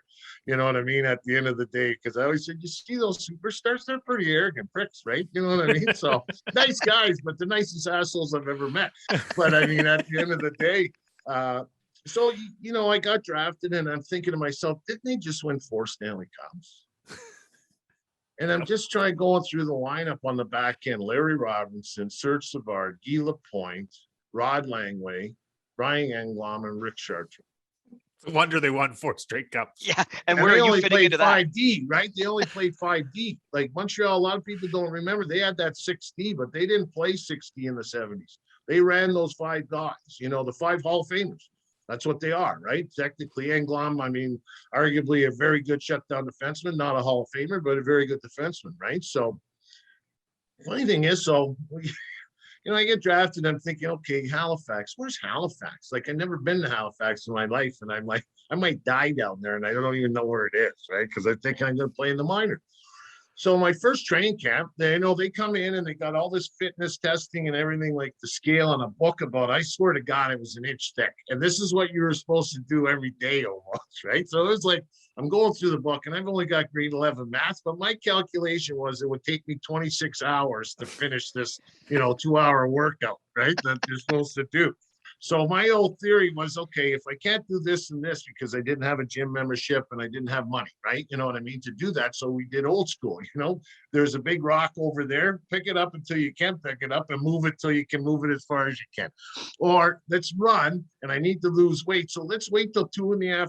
in July when it's 100 degrees out, and I'll put a garbage bag on and I'll run in the open sun and see if I don't pass out. In the Hamilton air. Oh yeah, yeah. You know what I mean? So Run by Stelco. oh yeah, no, we didn't go there. But anyways, it's running down Main Street with all the cars in it. Is there any difference? But so they come in and give me that, and then I get my ticket to come to camp. I get fly in. So great story about taxation. So over the course of the summer, they want to fly me in and sign my contract, and I got a signing bonus of about $75,000 in 1980. Please, you know what I mean? So I'm thinking, shit, I got 75 grand, right? So we fly, my mom and I fly us in. They pick us up in a limo, and we go to see Mr. Irving Grundman was the GM, the guy that owned bowling alleys, and he got to be the GM of the Montreal Canadiens. So we show up in his office. He's got the contract, and I sign it, and he hands me a check in an envelope. I open the envelope, and I don't pull the check out, but I just pull it back a little bit, and I see $37,500. I look at him. I look at the check. I look at my mother. I look at the check, and she says, "What's the matter?" I'm like, I don't know what to say, right? And she says, "Welcome to the world of tax, son." I'm like, well, I know I was getting 75, but I've already spent 110. Right? Right now, I'm even more in debt now. So that was my first experience. And like, we're going to bring you in for training camp, and they had a history of not bringing guys along. Like 18-year-olds were not playing for the Montreal Canadiens. You know what I mean? Especially defensemen. So I knew I was going to have a training camp. I thought maybe if I had a good 4 or 5 days, I might get an exhibition game and get down. Well, that was a dream apparently, because I show up, they bring us in on a Thursday or whatever. It was like September 3rd or 4th or whatever it was back then. And they give you a per diem, and they give you your schedule when you're going to be on the ice over the next couple of days, and then what the fitness testing and all that, what's going on. Like, we're talking Montreal was well ahead of their time. We spent 3 weeks, later on, I wasn't there for 3 weeks that time, but 3 weeks every day of doing max stuff. You know what I mean? You were scrimmaging. You got to remember back then there was 80 guys at camp, and it was brawls. All it was brawls. Like, we're talking fights, like unbelievable fights. So anyways, I get my per diem and all that, and they say, have a nice weekend. We'll see you next year. And I'm thinking to myself, what are they talking about? I'm making this team, because my mom already went through my contract. If you make the first all-star team, if you win the Norris Trophy, this is my mom. Okay. At 18. If you at 18 going to the Montreal Bob Gainey on your team. Yeah. If you win the Norris Trophy, if you make the first all-star team, you could make like $200,000. Right? I made 60 grand base salary Canadian. I'm like, Mom, I'm just hoping to spend like 4 or 5 days at training camp. Okay. So I get there, I get the per diem, and they say, have a nice weekend. I'm like, have a nice weekend. What are they talking about? I'm making this team. So I go back after we have meetings. I go back to the hotel. I check my tickets, because I never looked at my return ticket. I had a return ticket already for Monday morning at 8 o'clock. So it didn't matter what I did. I was going home. I'm thinking to the guy, he says, Bud, you're going home Monday. And I'm like, you're going home Monday. So that was my first experience of the Montreal Canadiens training camp and what I had to deal with. But again, a year later, I guess 2 years, as a 20-year-old, I made them, which I didn't think I had a chance of hell making them, but things happen, right? So that's my message all the time. If you work hard and keep your head down, and, people recognize that, maybe I didn't have the most talent at the beginning, but I competed. And I think, Montreal saw that. And that's the first thing they wanted from their hockey players. And the second thing is we can develop, right? And that's what the best thing that ever happened to me. You mentioned that $36,000. 36, yeah. Is that what it was? 37.5. What did you do with that 37.5? Oh, I bought a Trans Am. What'd you do before that, though? What did you do before that? Gave money to my mom. Paid off debt. She bought a new car. She bought herself a car. Not new, but a used car back then for about $4 grand, $5 grand. Impala, if anybody wants to know, a nice 4-door, right? Because her idea was she's going to drive to Montreal. to watch me play. And I said, you're just going to have to drive to Brantford. It's a lot shorter. Okay. So she bought some new furniture and paid off some debt. And then I bought a Trans Am and, and then blew that. A year later, I bought a Grand Prix. So, I tend to learn my lessons when I blow a lot of money. Right. It's a quick way to But I learn those looked lessons. awesome, right? When Queen playing, Eye of the Tiger with the T-Roos off, and that was pretty cool. And I had hair back then, right? I didn't have my neck wasn't on top of my forehead. Now it was back then I had a mullet, and that was pretty cool. I like to think so until I see pictures and I'm like, what were you thinking? That's great. I noticed a consistent teammate with you, Rick, that I wanted to ask about through Brantford and even into Montreal, and he is still a very big part of the Ontario Hockey League with, of course, the London Knights, Mr. Mark Hunter. I think was it? Oh no, it was Dale that Dave McQueen called a shitbird. Anyway, what was it like playing alongside Mark? Well, I was, Mark and I, a lot of people don't know that, and I'll just throw another name in, Rick Wamsley. But Rick played 3 years previous to us. He played his last year, I think, was in Brantford. First two, one in St. Catharines, one in Hamilton, and then one in, which are under the Finn Cups, and then he went to Brantford for the Alexanders. So Mark and I, Wammer, I'll just say Wammer and I, so we have that affiliation with Brantford because we taught hockey schools that my first year, which was, we played in the American League because they used to send me down after junior, after we get beat out to the Nova Scotia there, and then get some pro experience after the season. So I played with Rick there, played with Rick in Montreal, played with Rick in St. Louis, played with Rick in Calgary, and we were traded together for Toronto. So Mark Hunter and I played junior together, Montreal together, St. Louis together, and won a cup in Calgary together. So Mark, it's funny, because the Hunter boys, right? Three of them, there was really four. Ronnie was is the older brother. And again, you always say he was the best one that never played, right? And David played in Edmonton, won 2 cups, I believe, with them, 83, 84, if I'm not mistaken, 83 for sure. And Dale had, should be in the Hall of Fame, one of those guys. Either he should be in the Hall of Fame for that or should be in the OHL, CHL Hall of Fame for coaching. He's got to be in a Hall of Fame one of these days, but they didn't like him cross-teching Turgeon after the fact, right? But who gives a crap? But anyway, so, Mr. Hunter, and if you got to talk about the Hunter boys, you got to talk about Mr. Hunter Dick, right? And, I always still to this day, I call him Mr. Hunter. Like he's, hey, Rick, 50 years old. Like now I'm going to be 60. You can call me, Dick. And I'm like, nah, that just seems right. Calling somebody Dick. And I laugh at it. Like, who would call you Dick anyways, bud?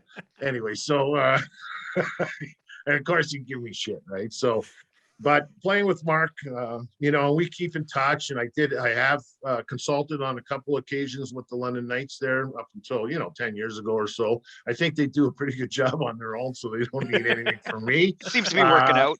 Yeah, you could say the thing. So Mark and I, it's funny how, you see people when you're 16, because Mark was a late birthday, right? So he was really 16 when he came to camp, and I was 17, but, we're the same 62s, but he was a little bit, closer to 63, I guess. So, coming into camp, a tough guy, straight up and down, good shape, lefty, which a lot of guys didn't fight lefties back then, you know what I mean? So a lot of power. I think, what did he get? 40 goals, I think his rookie year or whatever it was. So I think Mark is, a funny guy, real farmer, very smart. So you see certain people at early stages of lives and you wonder, what's he going to be? And you knew Mark was going to play in the National Hockey League, was drafted 7th overall by the Habs in 81, right? The year after me. So he was an 83 birthday, I guess, right? So, but anyways. And then you go on and play with him the course of the year and you see us both develop and, marry, because he was part of our wedding, my wedding party. I was part of his. The kids and all that kind of stuff. And unfortunately, life gets in the way. So we're not in touch as much as we used to be, but we always reach out every once in a while. It's the same thing. He says something stupid, and then I got to tell him that he's being stupid. You know what I mean? And then, and then people look at it, what an intelligent guy. I'm like, what are you talking about? No, he's done an outstanding job. I don't know. And, I'm a little biased. Because I've known Mark since, for 45 years or whatever that is now, pushing 43. But he's, he works extremely hard. He's got a great wife in Linda that allows him to, fulfill his passion with hockey. which is a huge thing. And I've got the same with my wife, Jackie. We've been together as long as Mark and Linda have, forever, 38 years, right? So she gets it, right? And Linda got it a long time ago, and she was hugely involved in the London Knights, you know, when they first purchased it, Mark, Dale, and Basil. And I think, you know, Mark's done an exceptional job, and we know that by look at what he's done. You know, he did with the Leafs and what he could have done, and what he could do for other organizations. But I guess like Dale, after he went to Washington and came back, and understanding working with pros, because I've done major, junior, and I've done American Hockey League coaching, and you know, everybody thinks they should be somewhere else, but at the end of the day, I think they realize that they can do more by running their own ship, right? And we've seen the success that Mark's had there. So I mean, I nothing but pride for him. Mr. Hunter pitched some stones up in Marmara there back in the day, or in the Oil Springs, I should say, and you know, went up and watched his Mrs. Hunter, God rest her soul, put together a lunch for like 30 people. Just showed up. We were there for Mark's wedding a couple of days earlier, and they wanted to show us the farm and all that. So Bob Gainey, Chris Nyland, you know, a bunch of guys plus other people from out of town came in. And Mrs. Hunter, I don't know if they killed the cow behind the barn, but she had steaks frying up and pies and everything going. And I wanted to move in there, but Montreal wouldn't let me go close to there because there was no eating pies when I was 18, 20 years old. So They still let you in the forum to eat the hot dogs, though. yeah, oh, they got, you know, because I'd been told, hey, Rick, you're not playing. Stay away from the hot dogs. They're like, God, bastards. They do anything to me.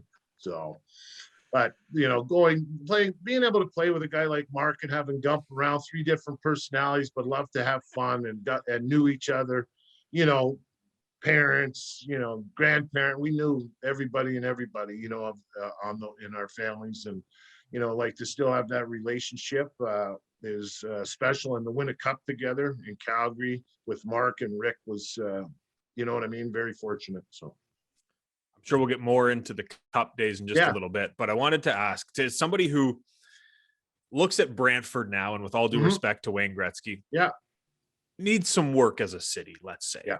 Okay. Well, you can, Chris, I'll let you run with that. Okay? Yeah. Okay. What was it? You're on your own, pal. Yeah. No, you keep going, Chris. You're good. You're good. I need some work. Brantford people are gonna hate me. Yeah, it's Go over. ahead. No comment. You Whatever. can ask that long-winded question, but I think I'm saying no comment. No, Exactly. I'm just curious, what was it like as an OHL player in a city like Brantford? Well, see, I didn't have anywhere to, you know, for an example. So Brantford at that time, I mean, we struggled to draw like most places did. I don't remember London filling the building. You know what I mean? Kitchener had a good crowd back then, but certainly not like it's been for the last 20 years anyways, if it's still the same, and for pre-COVID anyway. So, you know, Brantford, they engulfed us, and a lot of people don't remember, or should, I guess it's a little bit of an education here, is Peter Ham was the president and governor of Brantford Alexander. So Peter was really the guy, and through, you know, what I've heard, and I don't know this for a fact, but he's the guy that really promoted the business, right? So we were doing fashion shows for the men's store. We were the giveaways. If you scored a goal, you got the first star, you got a shirt and a tie. And so we were doing these type of things in the city with the blind school, you know, and different programs, business-wise, charity-wise. And we were out there, you know, the hockey schools, and it was not, I guess, mandatory, you know what I mean? That if you were close to the Somersville hockey schools, I mean, during the year, you did what you were told, right? In regards to what was good. So then we had, you know, so we had Peter Ham really built up the business partnership on that side of, you know, hockey. And I'm not sure if, you know, and I've been told that he was one of the first guys that understood how to make it more of a business than just hopefully we can survive. You know what I mean? This is how we can survive. So he had the template of the business side of it. And, you know, we were quite involved. And I lived with a family, the Harrison family, Ed and Helen. Ed was an old hockey player from the 40s for Boston Bruin. So Ed played for St. Mike's when they were a junior 18, you know, back in the day. And they'd had, you know, Harrison 7, Sudbury 1. You know, he scored 7 goals, prolific goal scorer. So this was a reality check for me too. there was a guy that dominated junior and was one of the best goal scorers from my understanding. I mean, there's great players from all over, please. But he went to Boston, and even during the war, he struggled to make the National Hockey League. Only 6 teams, of course, right? But, had some wrist problems, thing didn't work out. So that was always in the back of my mind. You know what I mean? Like, there's a guy that was a huge goal scorer, and things didn't work out. It wasn't from a lack of trying. It was a lack of being able physically to maintain. But Helen loved hockey. So they had some kids that were moved out of the home. So they brought me in, and I had the downstairs suite with my own bathroom and TV. I mean, it was awesome, right? I mean, I grew up in a small environment with my mom, right? So this is like a penthouse right in the basement. So there you go, a contradiction in itself. But I'd come in, and the kids would come and visit, because they were probably at that time 4 or 5 years older than I, early 20s, gone off to school and all that, and on their own working and whatnot. And so they'd come home and they'd say, Mom, I'm hungry. And she'd say, go make a sandwich. And then I come through the door and say, Ricky, she'd call me, Ricky, are you hungry? I said, yes, ma'am. She'd have a T-bone steak with mushroom and baked potato, and they're having a bologna sandwich, and I'm eating my steak there. So I kind of felt bad, but not that bad enough that I offered them any meat. But at the end of the day, that's who I live with. And these people for 3 years treated me at times better than their old children. So I was very fortunate. And the city of Brantford, took us in. We had a good run that first year. After not so good year, they had their first season there. So after that, I think we're, for a small building, we're averaging 20-something hundred, playoffs, 4,000 or 5,000. So at the end of the day, it was great. Didn't have the comparison where we walked into, buildings that were Kitchener's or the Londons of today, that they were dominating the crowd. So, but Brantford, they were good to me. And like I said, I stayed 3 years in one organization. I was captain my last year, and I can't say anything. Again, I was very fortunate to go to that organization and what they did for me. As soon as you say fashion show, sorry, Farzi, I'm sure you thought the same thing. I automatically think of Slapshot, where the lady's like donning this. It's Billy Charleboff from Let Me Read the Card. Moose Jaw, Saskatchewan. It's exactly what we did. It was so funny. And, you're teenagers, so you got some guys that are, cocky and everything. Inside, they're scared little bitches, right? But outside, they're like this. And then you got guys sort of, okay, you go first, you know what I mean? And try not to trip, you know what I mean? And you're not even wearing high heels or anything. It's like, okay, don't trip, right? So it was funny like that, but it was like, there was so, the Gillette kit bags for First Stars, and he made that deal. So Star of the Games got the Gillette bag with the worst aftershave you could ever get in your life. You know what I mean? Because it was Car Noir. Well, they used it for initiation instead, right? Oh, you got a little bit of a cut where you shaved. You here, pour this on it. It will make you feel better when you wake up, right, from the pain. It knocks you out. So, there was a lot of good things in Brantford. I mean, the one worst thing was the Titan hockey sticks. I mean, Jesus Christ, the budgets for hockey sticks there were about what they cost for one stick today. You know what I mean? Because you couldn't break those Titans, right? They were those white with the red Titan. The wood and the laminate heels, right? So they never wore out. You could whack those over the boards or over the crossbar about 80 times and they wouldn't break. So it was like, how's your shot? I can't raise it. Because I can't bend my stick. Right? They would, there was, so I look at some of the equipment and shit we used, because we tried the one-piece pants. Remember that? So Cooperalls, yeah. So we had to wear them the 1 year, and they actually looked pretty good, but I was, a shop walker. So it's funny when you have the socks on, they catch, so you wouldn't slide, the cotton socks, right? They really wouldn't slide, but the nylon that you're doing, you go to slide, but if they open the door into the parking lot, you'd be there, right? It was like, okay, the guy just waits for you to slide past and then shoot. So there was some adjustment to those things, and talk about hot, but some of the things that we had to go with and play with, and I just laugh and think, how was it? Imagine if, and I don't do that because it was perfect at the time. In all honesty, Rick, anybody that's listened to this podcast before knows that I have a bit of a soft spot for the old Cornwall Royals. I like to jump on the let's bring Cornwall back. Sure. But it's 1 and 1A for me. I kid you not. Very fond memories of the Brantford Alexanders back in the day. And as a guy, so you play there, not far from the home in Hamilton. Yeah. In Hamilton, the city, You mentioned the Yep. Fin Cups before. They've kind of had that on again, off again relationship Yep. with Ontario Hockey League. How does it feel now with the kind of ownership, the stability that's with the Bulldogs, and the league being Well, back in town? Michael, Michael's a friend. Andlauer, he's 20% owner of the Habs. He owns the American Hockey League, Verdun or Laval. I can't remember. Laval, I think, excuse me. And now the Bulldogs. So I think Michael's done everything he can. And, it's, just print more money, the government, right? It seems that's what we do today, right? So I think, they're looking for a better environment to play in. And I know the Mechanic Group out of here at Hamilton, I forget what their corporate name is, but they own Carmen's Banquet Center, has been around here forever. So the young lads took it over and they've done a great job. They just signed that deal. They're refurbishing the First Ontario place, Hamilton place, make that. Because as you were saying, Chris, now you can tell the downtown core's come so far, and we've had a reputation most of our lives, well deserved, lunch bucket city, you know what I mean, and Steel City, and tough, hard workers and whatnot. I carried that into my playing career and how my attitude was, and no disrespect to the steel workers, but it was always, if I don't want to do this or I'm not willing to do what they're asking me, I can always go back and work there. And that was not an option, and nothing against anybody that did, but it was not something I wanted to do. So that was a mitigating factor in how my mindset was of, keep going, do whatever I have to, work as hard as I have to, work till I pass out, because the options aren't, what I want. Right. So, but, playing in Brantford was great. And I think, with the Steel City and with Michael Andlauer now, and him, being the type of person that he is, because he's very given, the best breakfast programs that they did over the years. I've been an ambassador for them for numerous years in different programs. And I think he does a great job. I think he really delves into the community. He understands the community. He grew up with a single mother as well, and went on to be hugely successful in the logistics business.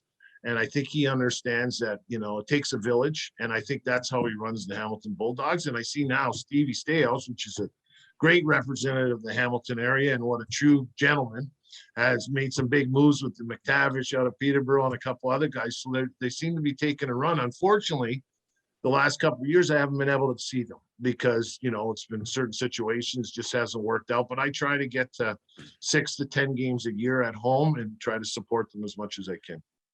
Well, if fans are allowed back in the building this year, you should make a trip, because they have 100%. they have a hard-nosed defenseman who happens to be Montreal product. Might remind you of someone. Yeah. Wow. And he used to play for. Sorry, go ahead. Good. No. I was saying that's good because I want him. God, Good. I gotta find something to do. Well, he used to. Well, when you quit drinking like I did 18 years ago, it gets pretty boring. Yeah. Hey, Poper, that's you're it. a mostly Coors guy. Exactly. Right, Chris? You're stock.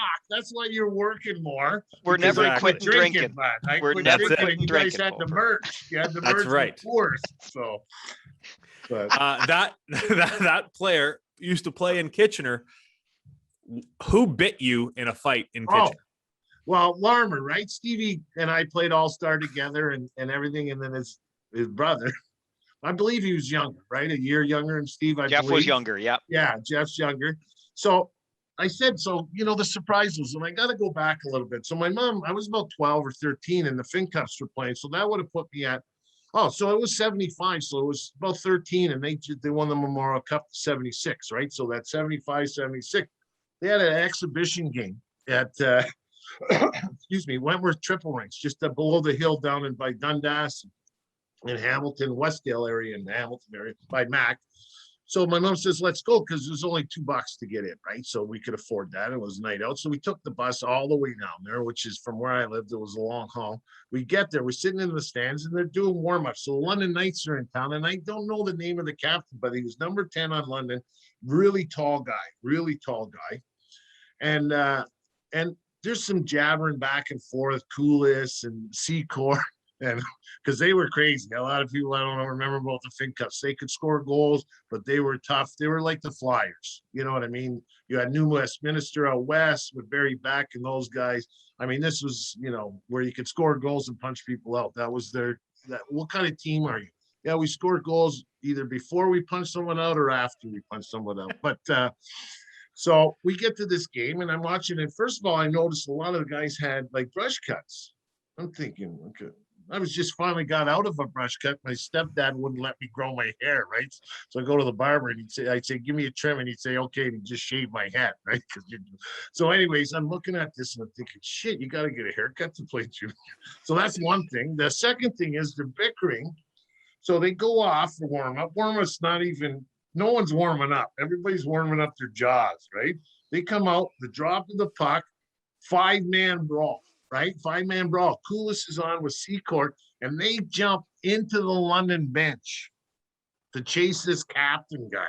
And I never seen 16 other guys vacate a bench as quick as possible. As 2 guys jumped on, 15 guys came off. And they chased this guy and everything. And we're talking like there must have been 15 fights going on, another guy, you know, wrestling and all that other crap. And the cops come out and everything, and they call the game.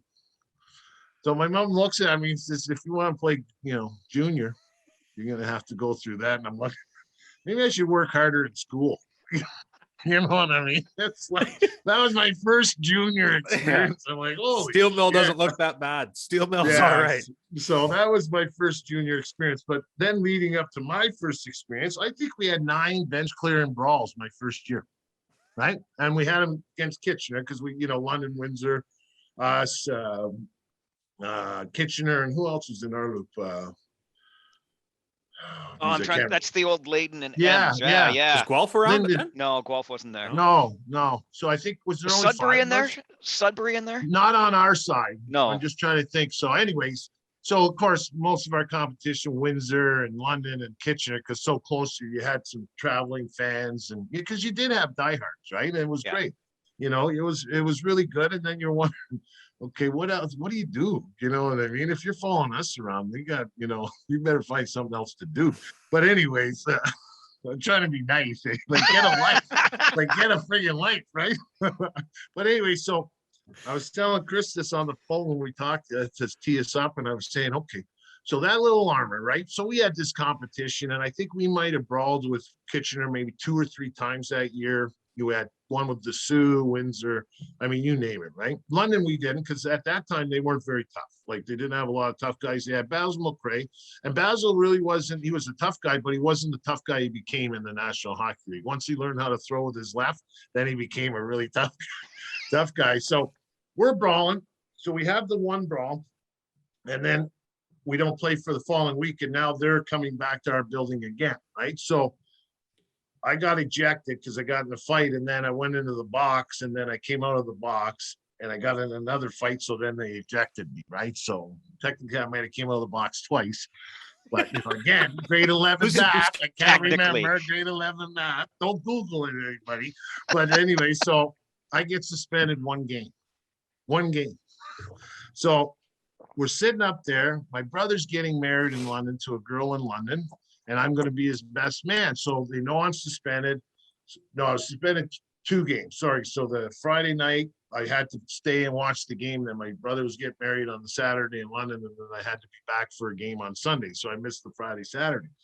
So my mom bought me a suit, like a brand new one. It wasn't a hand-me-down. It wasn't anything. And it was my first suit ever, right? Because I'm 17 years old, rather than my brother, who's my brother-in-law now, but he gave me a suit that he graduated in, and it was rust color, right? That was my suit. So it wasn't, you know, I didn't get a lot of pickings here, right?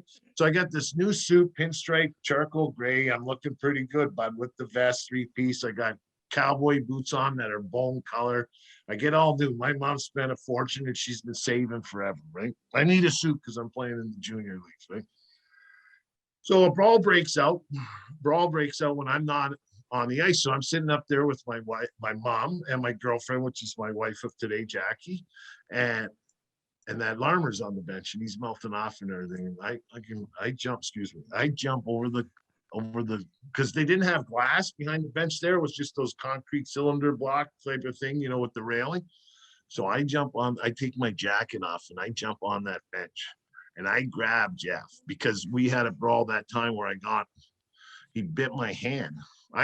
He could have probably argued that I had my fingers in his mouth, you know, because I was going to rip his cheek right off his face anyway. But then I thought better of myself, because my mom was in the stand. She would have yelled at me. So we get in that fight and he bites my finger. So I get suspended because I lose my shit and I'm chasing him all over the place. So I get kicked out after coming out of the box twice and everything. So I jump on the bench when I'm with my brand new suit on and my new cowboy boots on, and I'm beating the crap out of him. And all I hear is my mom. Like, the refs aren't yelling at me or anybody. Like, everybody's, they don't know where to come because I'm there. They don't know because we had two other guys that were suspended, and we jumped onto a big Buffalo kid. I can't remember. Came out of Buffalo defense and just thick as thick and tough as tough, right? So we're on the bench in our suits, trying to beat the shit out of everybody. And all I can hear is my mother yelling, "Don't you wreck your new suit." As I'm pounding the shit out of Jeff, right? And my mom, "Don't you wreck your new suit." So, of course, I come up and I chipped a toe on my boot. I never heard the end of that for about 2 months. But anyways, that was one of the brawls. Never got suspended. Never got, a phone call. Never got anything. It was like, okay, you're back. You play Sunday. I'm like, okay, that's great. So Jeff Larmer and I chased him around for a couple of years because that little prick was always there. You know what I mean? It was just like that fly you couldn't get rid of, right? So we got rid of him a couple of times. I thought he was dead, but he came back through the open window, I guess. But we always I don't want to take Chris's thunder away, but when we were talking about the divisional rivals, and of course, the first 2 years you met them in the playoffs too, those damn Windsor Spitfires were pretty hard on you. But the old Windsor Arena, Rick. Another facility. Yeah, it's just like, I've been fortunate. Because at the NHL level, I got to play in the original 6 buildings, plus, the St. Louis Checker Dome, I played there. So, buildings from the 60s, 70s. And the fans they were, if you fell out of the top seat, looking over because you were looking straight down, you'd end up at center ice. You know what I mean? Like, they were, they hovered over you. It was like a blanket, right? And so, Windsor was the same thing. Windsor had a lot of the same characteristics as Hamilton Barn, with the post in the corner and everything like that. Get a 50-cent, rebate if you got the post in front of you, right? The big bar. So going into Windsor was an environment that I love. With Webster there, he was big, had been there, an icon. I think we just lost him a couple of years ago, if I'm Webster, I'm not mistaken. Yeah. So he was a big influence, certainly with the Windsor Spitfires there. And like I said, Mitch Lamoureux or Mitch was in Windsor, but Claude LaRose and, guys like that came out of those programs, and they were competitors. And I mean, we had some battles, the whole division was, it was a battle, you know what I mean? At different times, because that's the way it was. It was almost, I went to a fight and a hockey game broke out. It wasn't like I went to a hockey game and a fight broke out. I mean, that's the way the difference of today. Today it was I'd go to a hockey game and a fight broke out. Back then it was like, I'm going to go see about a half a dozen fights and maybe we'll see a good hockey game, right? You know what I mean? So, I mean, that attitude was the way it was, and moved that way into the American League when I went there with Flyers. They had Maine Mariners there that were just, byproduct of the 70s Flyers. Like, they had 2 guys that could actually play hockey and the other guys just killed everybody, right? You know what I mean? So I think, people don't understand, and now we've got certain guys talking about, I was traumatized and I was this and that and the other thing. And I'm like, you could always say no, right? You didn't have to take the check. You didn't have to sign the contract. You didn't have to show up at practice. You didn't have to show up at the game. So, it was an era that, in some cases was brutal, but in some cases it was awesome. You know what I mean? It depends what kind of person you are and how much you like violence. Speaking of awesome, you played 2. This is great. This is wild. You played 2 seasons in the National League. Yeah. And then you're back in the American League in Sherbrooke. Yeah. You go through the whole season. Yeah. You got 5 or 6 different goalies on your team. Yeah. Then someone comes in and plays one game. Yeah. To make the playoffs, we had to win our last 2 games of the season. So we're a mixture team at Sherbrooke Canadiens, because that was the first year they moved Montreal moved the franchise from Halifax to Sherbrooke, because now it's only an hour away by car, an hour and 10 minutes. You could bring guys up and back. So I went through some trouble, and we could talk about that. I was suspended my second year from the National Hockey League, unfortunately for something I did when I was 19 years old. But anyways, I got busted for weed, right? I had 2 joints that I got busted for, and they crucified me. And that's another story in itself. but I did do something wrong. But what the National Hockey League and Alan Eagleson did to me was something that, I guess after that, 5 years later, I won the cup. So I pretty much told them all to, the word I'm going to use. Yeah, right? where to go. Anyway, so at the end of the day, my third year, I needed to play. I played 35 games my second year, 42 my first year, but that was Montreal. I mean, Larry Robinson played in the minors and sat on the bench. Guy Lafleur played sporadically for 2-3 years before he became Guy Lafleur. The Guy Lafleur that we understand. So, there was always that understanding. But Serge Savard came in, and I want to say through the suspension and everything, and Serge was great. Montreal Canadiens were great. They made me work my ass off. Like every day I was at the rink on the ice for 5.5 hours. I mean, developing. Jacques Perrier was like my dad.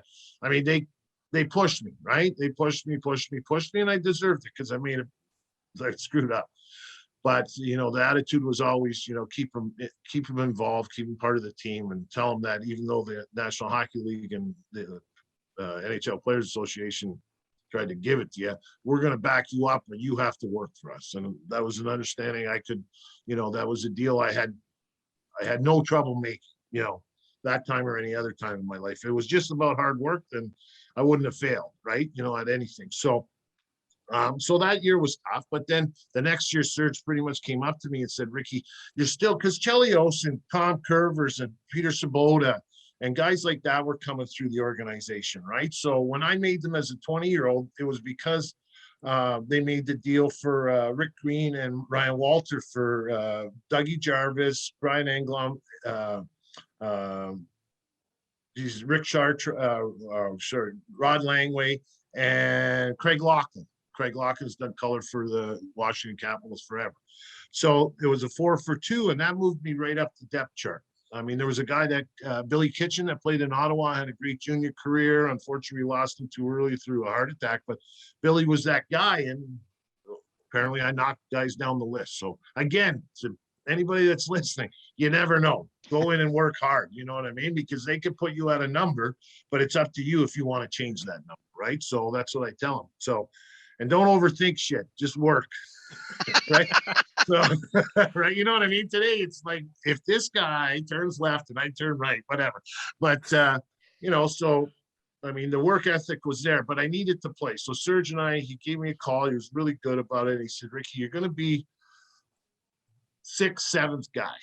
You know what I mean? But Sherbrooke's, we're moving the team. Sherbrooke's going to be right there. You come up. I think I played 5 for 9 games that year, up and back, and then came up for the playoff.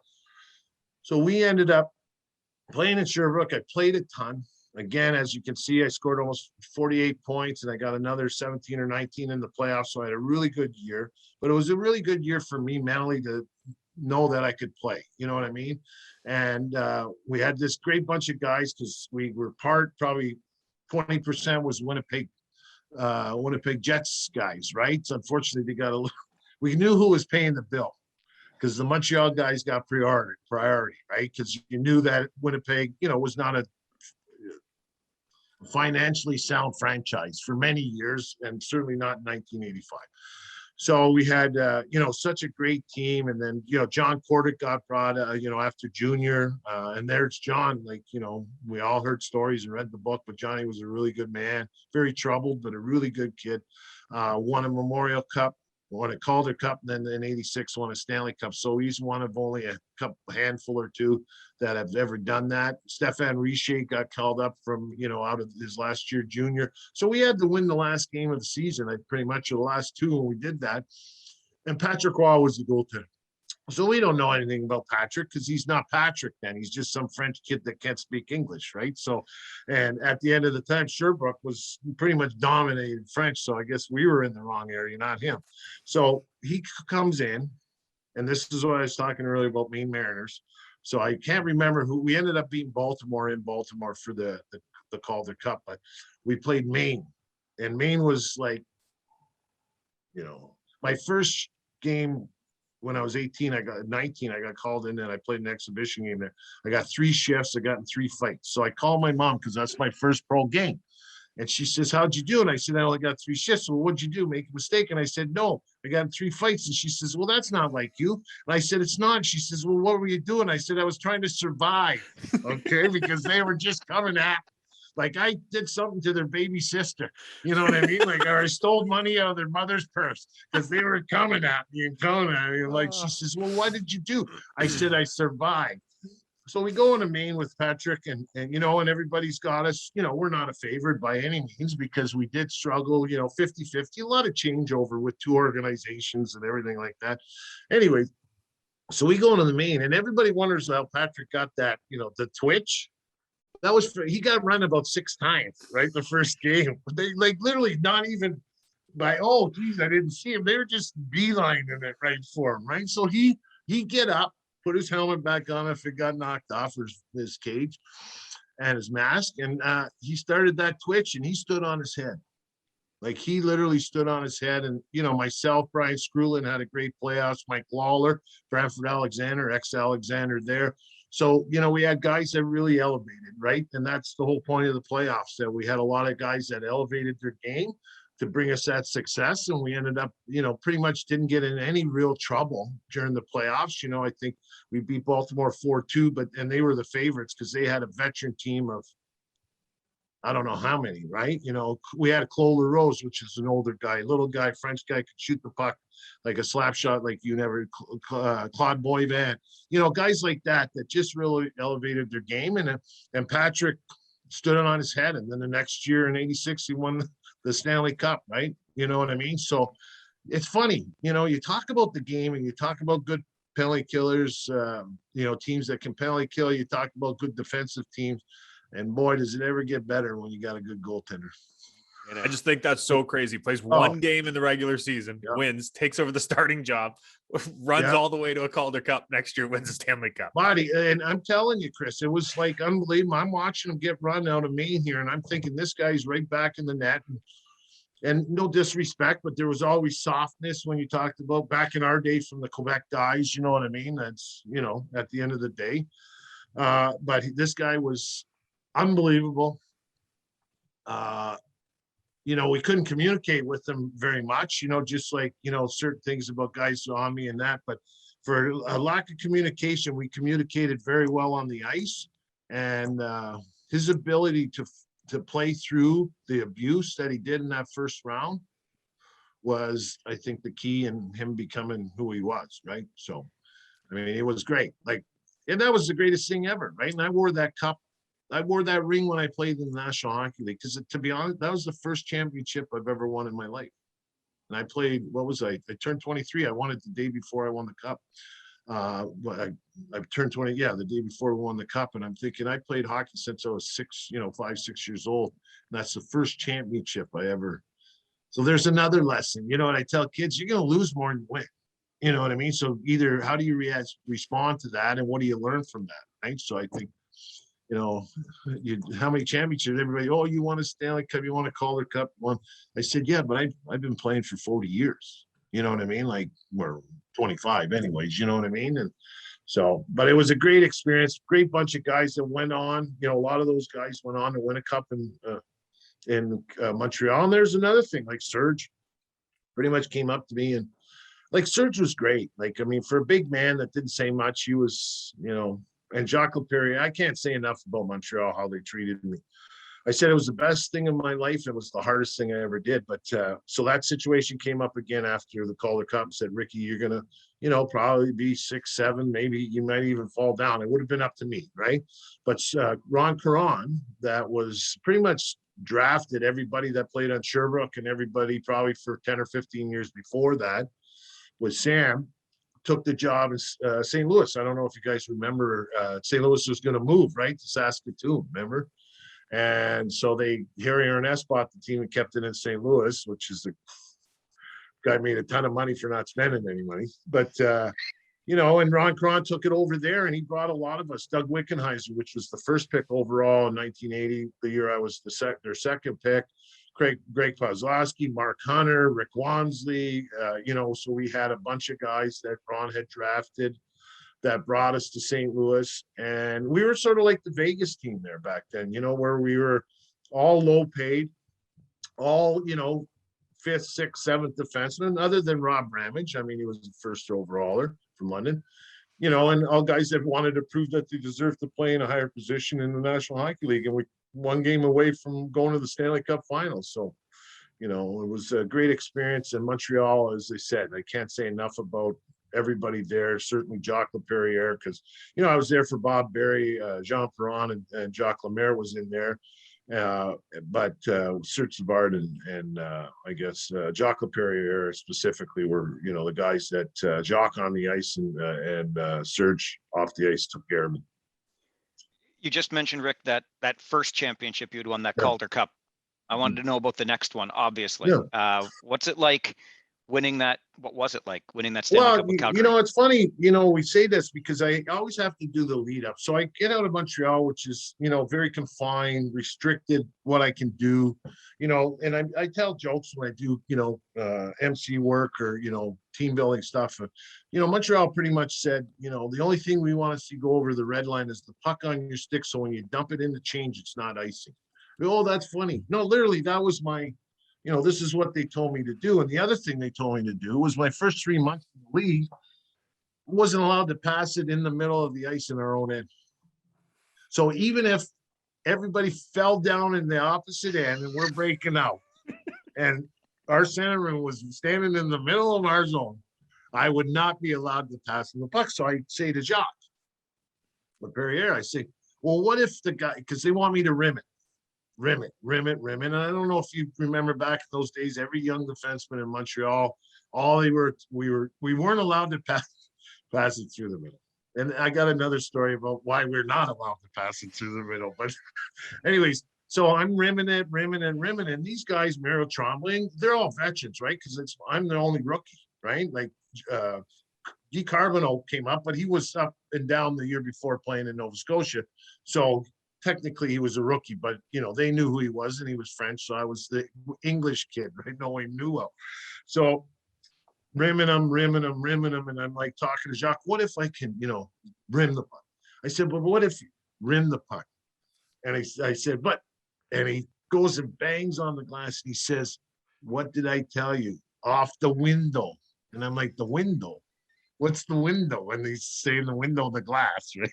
So of course I'm just giggling inside and he's getting mad, right? So I wasn't allowed to move the puck up the middle for first 3 months I played because they wanted you to rim it. But Mario-Chan, those guys, they could knock the puck down and make a pass. It was like unbelievable. Like it was like, shit, I'm gonna rim it even harder because you're trying to be, I don't want them shaving me again, right?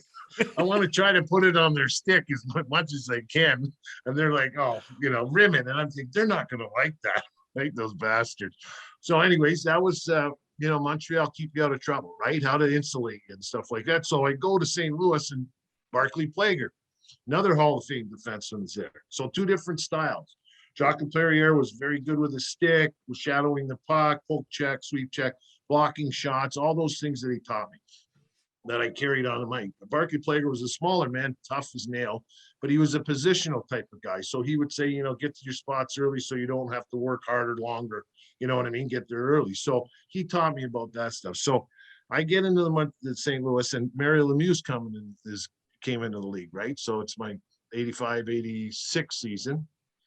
And Barclay wants me now I'm going to be a defensive thing. So he pulls me aside a couple of weeks before that. He says, how long do you want to play in the National Hockey League? I said, as much as I can. He said, now you're going to have to specialize. So we're going to turn you into a shutdown offense. And I'm like, no problem. Pretty much what Montreal made me do anyways, but they didn't specify. That's pretty much, they told me, don't do anything. If you don't have to, don't touch the puck. Okay? Because if you're carrying the puck, Rick, we're in trouble. We're in trouble. So, anyways, you know what I mean? So I get there and Barclay says, you're going to play against Mario.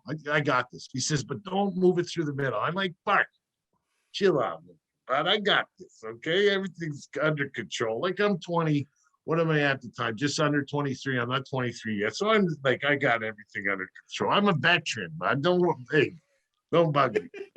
So anyway, puck goes in my corner, and I see our left winger, and I'm in the defensive zone, and I'm right-handed. I'm at my right of the goalie, right corner, and I see the left winger far up the ice, and no one's around. And I figure I'm going to slap shot this pass about 3 feet off the ice, and no one's going to even see it. Never mind, knock it down. All of a sudden I fire this thing, and I'm talking, I fire it. And all of a sudden I'm like this high off the ground. All of a sudden I see this stick. It's like slow motion come out of nowhere, right? And knocks this puck down like it was a feather. Not like it was the hardest shot I ever took in my life. Apparently it wasn't very hard. So my expectations are a little off track there. You But needed the anyway, Titan so- stick, Rick. That's what you That's- needed. yeah. You need the Yeah. Titan stick. Well, I didn't get no flex. I was surprised it went off the ice, right? So I raised it. I was happy about raising it. Mario knocks it down, goes in it couldn't have felt much nicer for him. Goes in. I'm standing in the corner with my mouth open. He goes in top corner. Right. So I skate up the boards. Because I'm on that right corner, and the bench is on the right hand side. And I think Gump, because Greg Millen and Rick Wansler are goaltenders. I think Millsy in that, because he gave me the death stare, right? Because I had a hole burning in the back of my neck. And I get under the bench, and Dr. Demers just looks at me. I just ask Gump, hey, Gump, can you move down a little bit? Because I opened the door the rest of the game, right? Because there's learn your lesson. So that's why Montreal, 2 years later, still don't pass the puck up the middle. So there's your Montreal, where I carried it over, and I thought we only had to do that in Montreal. Apparently that's what you should do in the National Hockey League, not just Montreal. So That's awesome. yeah. You just mentioned Mario. You spent more than a couple of years in Calgary, and just up the road there was another pretty good hockey player. Yeah. In Edmonton. How many times did he burn you? Well, because he couldn't. You're talking Wayne or Mark? Yeah. I mean, they had so many. Right? Come on. Or Yari or Glenn. What do I look like, Glenn? I just wanted to hack him, right? And I wish I had those Titan sticks in Calgary. I'll tell you. I'm like, so we were talking about that. So I play a lot in St. Louis, which is wasn't used to that, and knew I was going to be in the lineup no matter what. Where in Montreal. Had a good game. They told me I had a good game. I'd show up the next day for a back-to-back, and my jersey wouldn't be hanging up. And that meant you weren't playing. No explanation, no nothing. Just go ride the bike, right? Get your gitch on, go ride the bike. There's nothing worse as a player. Well, you think but you're that on was cloud Montreal, nine? right? That was yeah. So St. Louis, I know I'm in the lineup and everything. So we buy our house, our first home. My wife and I were 23 years old. We just had our son was born in Montreal. He's not quite 3 yet, and our she's born in Montreal in St. Louis. So we have 2 kids. We're 24 years old. We just bought our first house. I'm negotiating a contract with St. Louis, and they're telling me, I had a good couple of years there. They're telling me, oh, you're part of the family, you're this and that. Why don't you buy a house? And okay, and we'll help you find it. We'll do this. So we negotiated a contract. I wanted $135,000 a year. They only wanted to give me $125,000. So you know how that went. So anyways, okay. So I never had an ensuite in my life. Okay. So we had an ensuite in this place. So we're like big wheels, right? So my buddy had come down from Canada. They had a baby daughter, the same age as pretty much our son. And, they wanted to see the house and, see our daughter was born and a couple months old. So this is draft day in June. And I'm like, Saturday morning, I get the comics and I go in my ensuite and I'm reading the comics as I'm in there, right?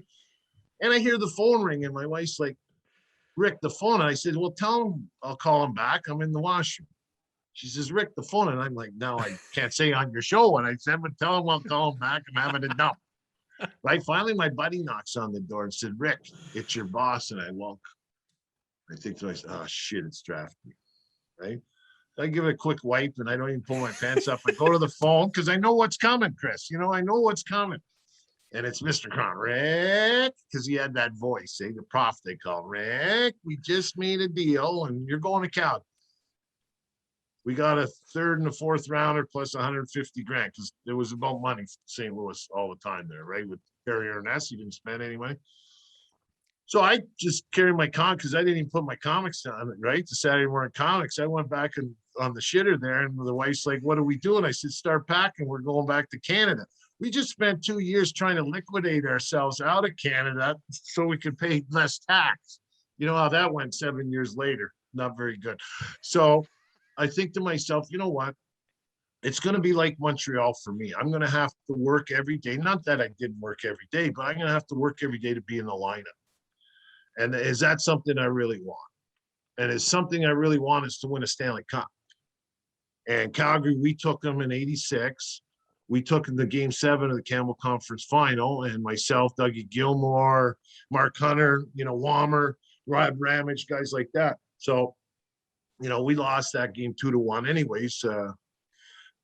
So Cliff started bringing guys. He brought Joey Mullen in 86 first, right? Eddie Beers and Gino Cavallini he traded for, and Bergeron.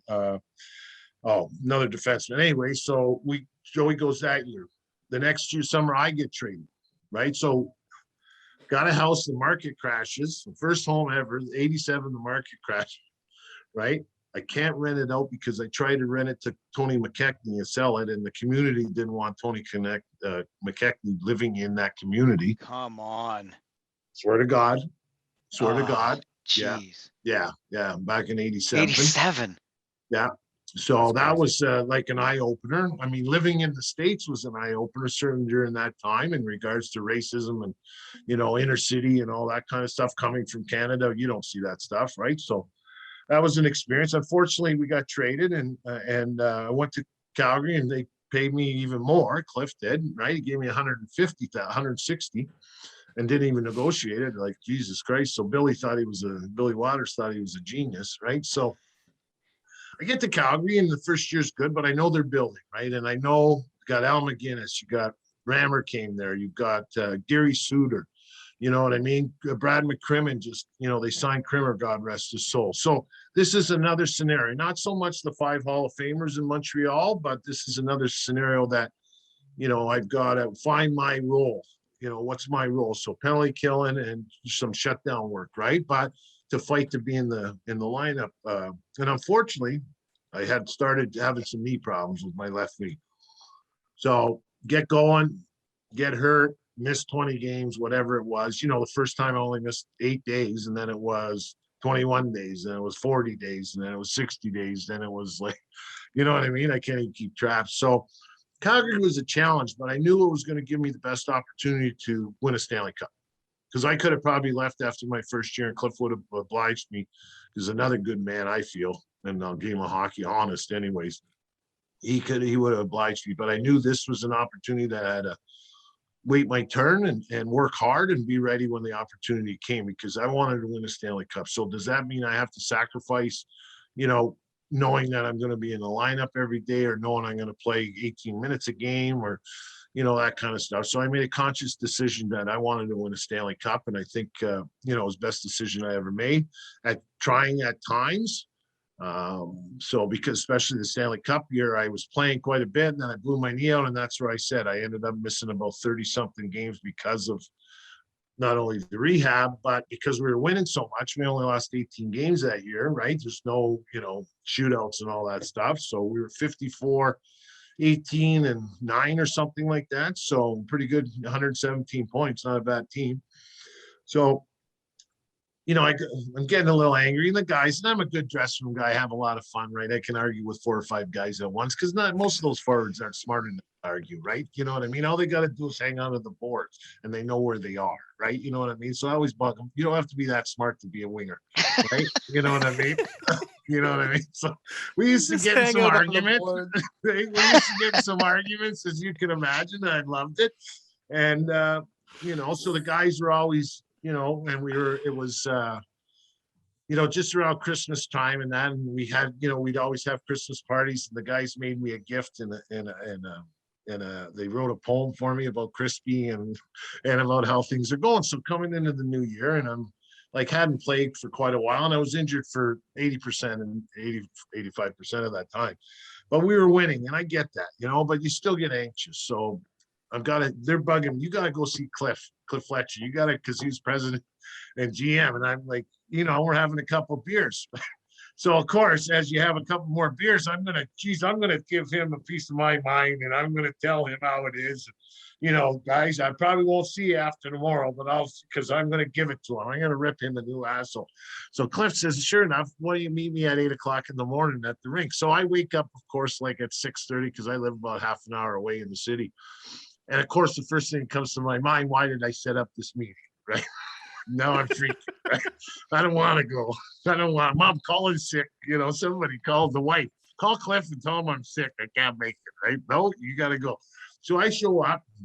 I'm there on time, and Cliff's a little bit late. He's apologizing. He says to me, well, Nat, he says, I know why you're here. Can I say a couple things before you get going? And I said, sure, Cliff. And he says, Nat, we know you've been working hard. You're going to get an opportunity, but I can't tell you it's going to be tomorrow. So we appreciate you being the team guy you are, and the attitude and the hard work and all that, but you're going to get an opportunity. And I know you're going to take advantage of it. So of course he's blowing smoke, right? And then the second thing he says to me, he says, I'm going to give you a piece of advice if you don't mind. I'm like, sure, I'm a smart man. I love Cliff. He was honest. He says, if you got the balls to ask the question, make sure you got the balls for the answer. So he sort of pauses a little bit, and I think, and then he says to me, so what'd you want to talk about? I said, oh, nothing. Thanks, Cliff. Everything's good. All right. I walk. 2 games later, I'm in the lineup, never came back, played 18 minutes in game 6 of the Stanley Cup final. But at the end of the day, I was like, that night, I'm like, I'm going to show him, but I don't care if I get traded. You know what I mean? This is bullshit. Next thing you know, so it was a great experience. Calgary, we won 2 President's Trophies. I think we came in twice, second or third, the other 2 times. Played with some great individuals, all-stars, Hall of Famers, right? If you look at any successful organization, you could say this Memorial Cup, I think. I don't know if you could use the Hall of Fame like that as an example, but if you look at any championship team, I don't care what sport you're talking about, maybe basketball, because you can dominate, 2 or 3 guys can dominate on the court. But if you look, you have 5 to 7 Hall of Famers on every team that's ever won, right? And you look at our number, Al McGinnis, Joey Mullen, Lenny McDonald, Dougie Gilmore. Who else do we got? We got somebody else. Anyways, I think we had 6 on that team, right? So I think, in Montreal, look how many Hall of Famers they had. I mean, they double digits, right? So you look at all successful teams, I think in any sport, you got to have those leaders, right? You have to have those leaders, and some of them aren't the Hall of Famer like Lanny does. His last year scores his first goal ever in the National Hockey League in Montreal Forum, scores his last goal ever in his career in the National Hockey League at the Montreal Forum, wins the cup. So, there's not too many, fairy tales like Lanny's, but I'll tell you right now, there's a lot of guys, and the experiences I've had is, second to none, right? Second to none. And, to win the cup was, people asked me, how did it feel? And I said, it felt kind of weird, because you've been working hard your whole life, and you're sitting on the bench, and we're winning because Gilmore scores that insurance goal in the open net to make it 4-2. You're sitting there, and how do I act? Do I go crazy, or do I play it cool like I knew I was going to do it? So it was weird, and it takes a long time for it to sink in. And I think the older I get, the more I appreciate it, of course, because Lanny said to us, I don't know, probably 10, our 25th anniversary, I think. So what's that, like 7 years ago, whatever it is. He said to 7, 8 years ago, he said, how many things have to fall in place to win? You never really look at it when you're like that. But the Calder Cup, Patrick Waugh coming in the last game, guys up in their game, guys that were stars up in their game, guys that we didn't think we'd get anything out of. We got tons out of, Calgary, me stepping up and, being that right shot that they needed at the time, that can play minutes. The years that our young guys, Gary Roberts, Theron, Neuendijk, come out and played like veterans, and the enthusiasm, Lanny, with our leadership, Brad McCrimmon, Rammer, Poplinski, Timmy Hunter, those guys, the leadership, and then the middle guys like myself and Hunts and, a few other guys that, kept things light and, kind of thing. So I think, the more time you have to look at things and your careers and you look back and how many things had to fall in place for us to win the Stanley Cup.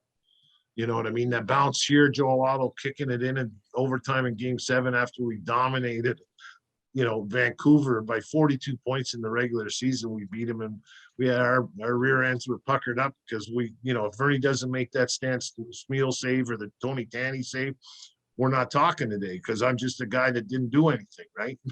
At the end of the day, now I'm Stanley Cupper, so hey, well, let's call Rick.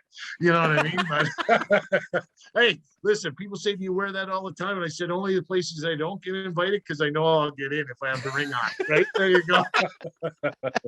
But I think those type of things are just something, as you get older, you learn to appreciate more, what the situation is, because it's such a blur for so long. And then we played, I won the cup on my birthday, May 25th, 1989, so I turned 27. Rick Wansley is born on the 25th of May as well, but he was born in 1959, so he turned 30. So that's a rarity in itself that two guys on one team actually won the cup on their birthday. So, a lot of the different things. The Montreal formed, the only team to beat the Habs in 68 years in a final. Last two Canadiens teams to meet in the final. Last time a first overall met the second overall. We were first and to play the second overall in a final. So you don't realize that stuff when it's at the time, but if you're doing you're doing radio shows, you're doing it in podcasts and everything, like those stories help you fill some minutes up. There's another story that we have to know, and I'm sure it's one you've told many times, but you've made it clear in this conversation today, Rick, that being traded is part of the game.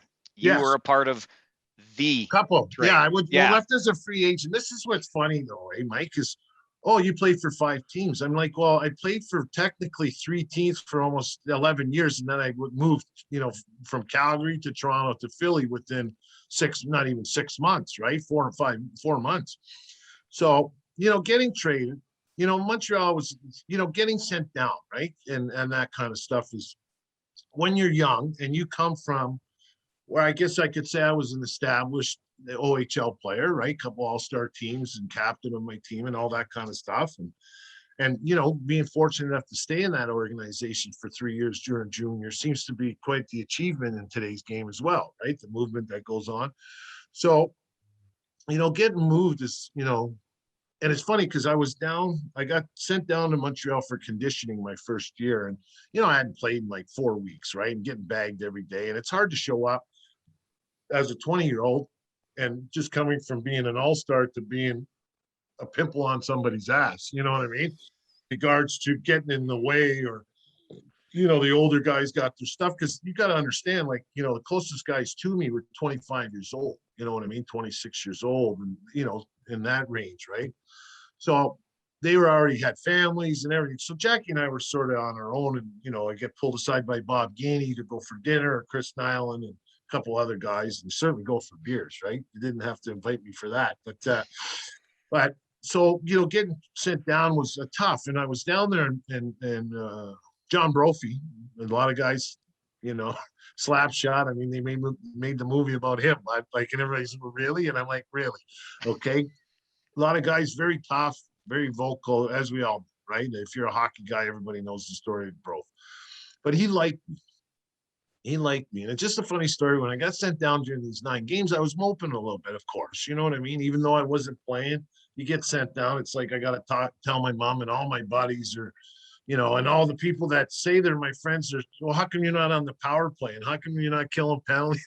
And this stupid shit like that. It's like, I can get farther away from it if I go down to Halifax. So I show up and I play in the first game and I don't, I'm not really engaged, right? And Bro pulled me aside and, this is pro. And he said, you got the ability to play in the National Hockey League, but you're not going to be an all-star. So what can you do? What can you bring to the table? And what kind of attitude can you bring to the table? So it was don't whine like a bitch. You know what I mean? At the end of the day, like suck it up. And my mom pretty much, I learned that from my mother. She worked 3 jobs, right? When scrub pizza ovens at 4 a.m. so she could buy, me a hockey stick, a Timberland out of Canadian Tire, in the buckets, right? One of the $2 sticks. So, the idea was I'm never going to get outworked, in that type of attitude, right? I might not have the best ability. So getting traded was, certainly sent down the first time. That was an eye opener. The second time is, you hear the stories, leaving Montreal was a mutual thing.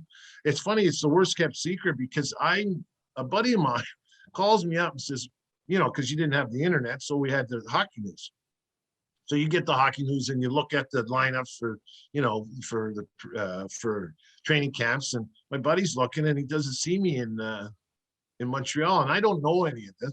He looks and he sees me on the St. Louis roster. And he says to me, "Well, you're not on Montreal's roster. You're on St. Louis." And I'm like, "Well, what's going on with that?" Because I had known nothing.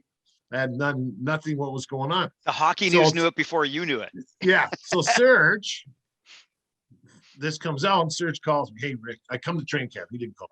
So I cut, because this was like late August. So I'm going, because they used to have those rookie camps, remember? And then they got, Montreal didn't call them rookie camps. They call them developmental. So they bring 5 or 6 of us and kick the crap out of us for 2 weeks before camp to get ready, to top prospects, right? And then the league found out, and that's how rookie camp started. Montreal started them before they were supposed to start them.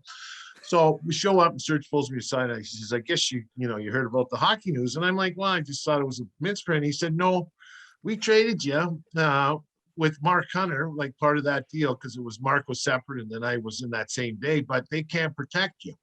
We can protect you. So I'm gonna go through all training camp in Montreal. Go through, this is after the season I had that talk with Serge, right? Do you want to play? And I said, I need to play, right? So we talked about St. Louis, but I didn't hear anything else about it, right? So I find out that I was traded, but because I was still going to Montreal's camp, because St. Louis couldn't protect me on the protection list, Montreal could. So I went through all training camp, working out with Montreal, getting tested, VO2 testing, all that, played exhibition games and everything. I think it was September 2nd or 3rd or whatever, when the protection list came out. I was on my move to, I think we had 1 or 2 exhibition games. I think it was a week before the regular season started. So I was on my way to St. Louis. So that one was, an opportunity, go to the States. And another thing I knew, once I was in the States, I was making American money. I wasn't making Canadian. And, that was like about $1.35, $1.45 back then, right? So I'm like, I already got a raise. You know what I mean? I already got, here comes another Trans Am. Anyway. So, that was tough. The St. Louis was a shocker, but let's understand something. We lost the game in 1986 in Game 7 to Calgary that ended up losing to Montreal in the final, the Stanley Cup.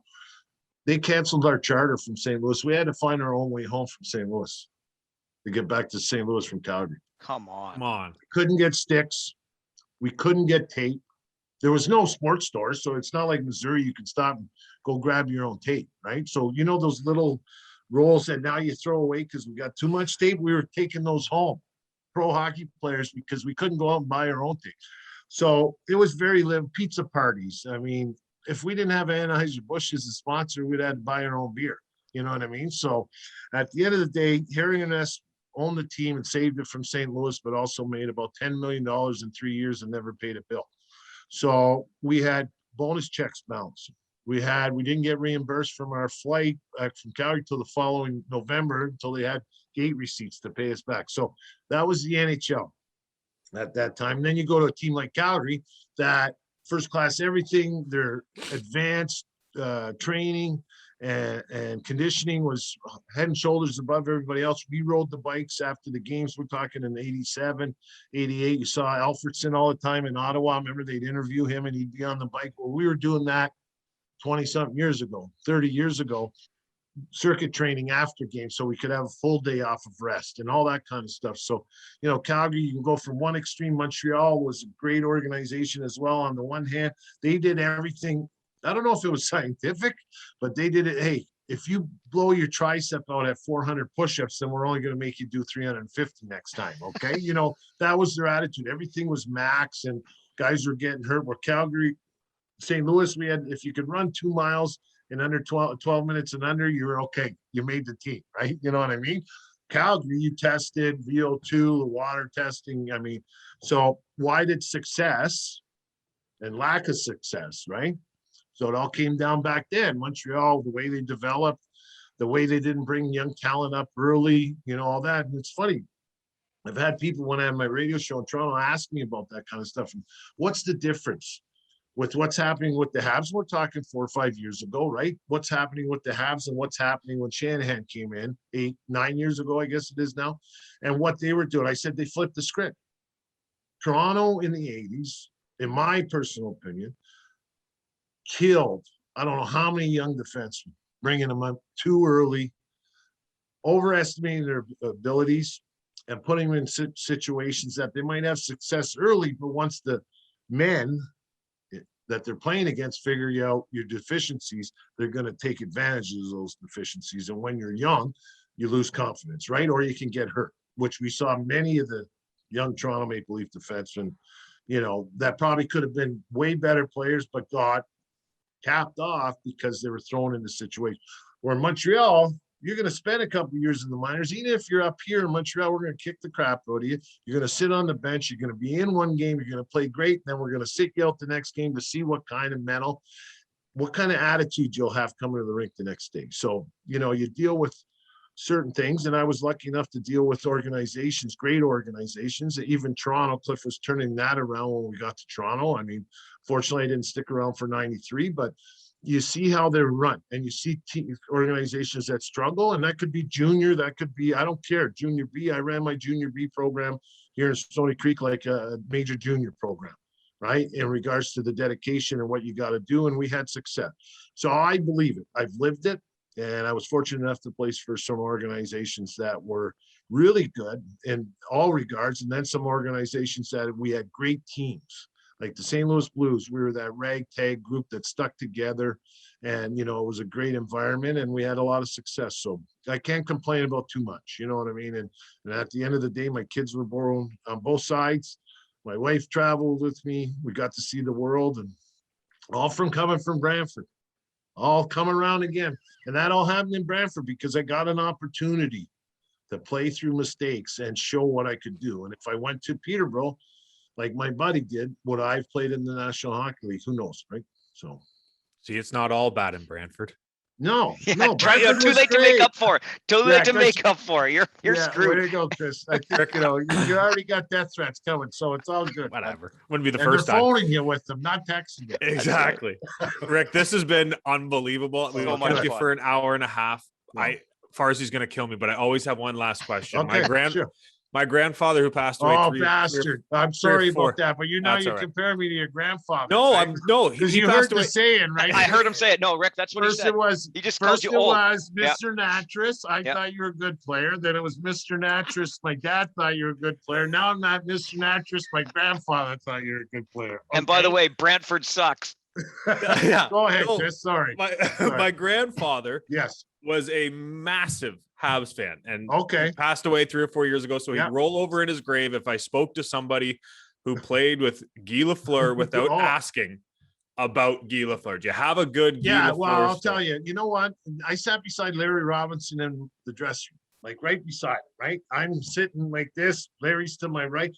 Guy's to my right. So there's an opening in the old Forum where we used to walk through to go get our sticks and then go out on the Forum ice.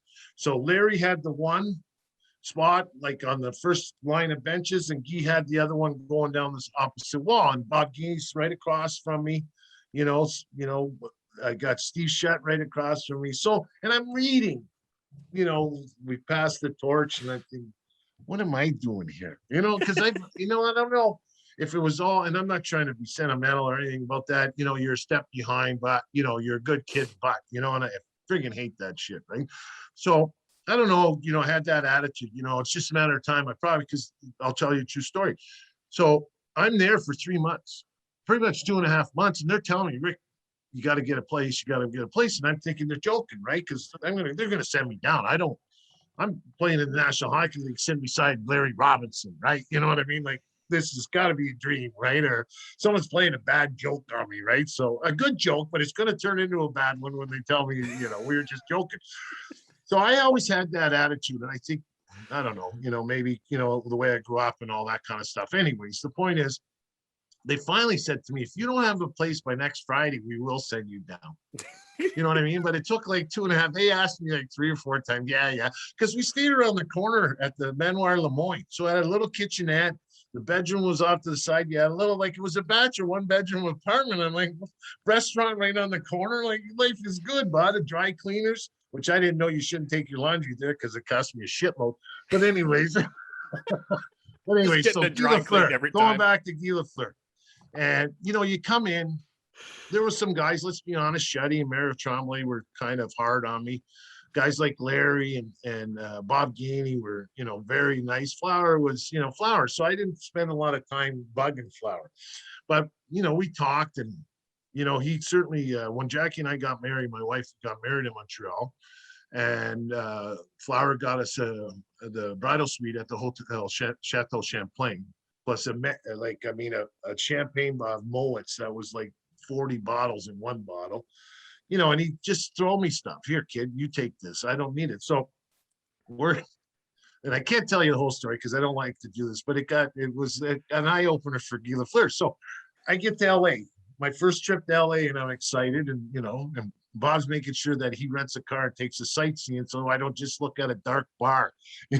What would you think of LA? Oh, the bar was, it was nice. You know what I mean? So we get there, and I go in the room, and there's like a 12-pack of beer. There's some red wine there. There's a shrimp ring, right? A shrimp ring, and like a veggie tray, and like with fruit and all that on it. And then there's like a camera and a travel suit bag on the bed. I'm thinking, is this how it goes when you go to LA? Like, this is awesome, right? So I come in there and I'm looking around, and then all of a sudden the door opened, and I'm just about to pick at the food, right? And I just turn around, and it's like, I look and I turn back, it was Guy Lafleur. And I'm like, so I look at my key, because that's back when you had, the number on your key, right? I look, did I go into the wrong room, man?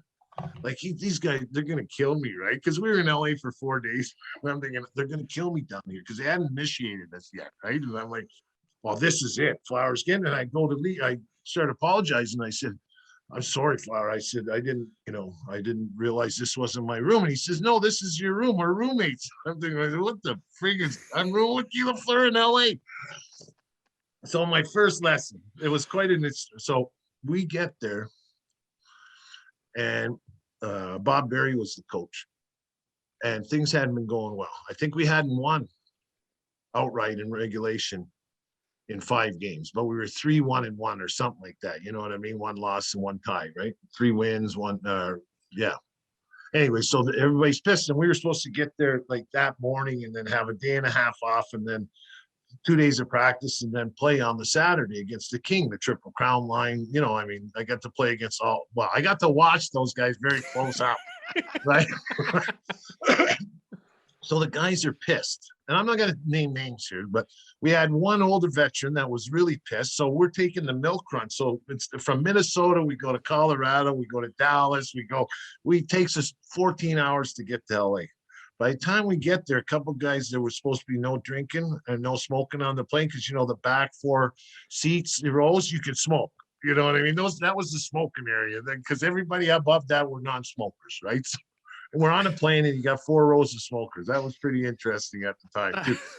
So guys are, and I'm not, because I know everybody's pissed, and somehow I know this is going to turn around, and I'm going to get the shit kicked out of me in practice, because they're going to be mad at the veterans. So let's bag the rookie, right? So I think, again, I'm going to, even though I'm not doing anything, I know I'm going to get in trouble for it. So one of the guys, veteran guys, is hammered, and he's yelling at Bob Berry in French about call this, and that, and the other thing. By the time we land in LA, because we're going to a resort in, West Palm, in Palm Beach. So we're going to a resort, right? They literally, a couple other veterans have to carry him pretty much, right? So he's walking through the airport, this guy, and he's not, bags, he's call this and call this that. And it's like everybody around, there's, oh shit, the shit's going to hit the fan tomorrow, right? So they have a ramp, not the escalator, but a ramp that you go down. It's carpeted. So this gentleman's got his hands in his pocket, and he's drunk, and he's staggering. Doesn't he start leaning forward going down this hill with his hands in his pocket? Doesn't he wipe out? He slides down this carpet. They roll him over. He's passed out pretty much. His face, he's got rug burn on his face. He blew the knees in his suit, like right out. This is my rookie year, first time in LA. And I'm in the back, and I'm trying to I don't want to make eye contact with anybody, right? Because somehow I'm getting shaved or bagged the next day, right? I know it. So they literally get him on the bus. He came along. By the time we get to the resort, they got to carry him. 4 guys got to carry him. So we get curfew now. So now the guys are really pissed. We're not allowed to leave the hotel. So some veterans, and I guess I can say now, Bob Gainey and Larry and all that, go get beers.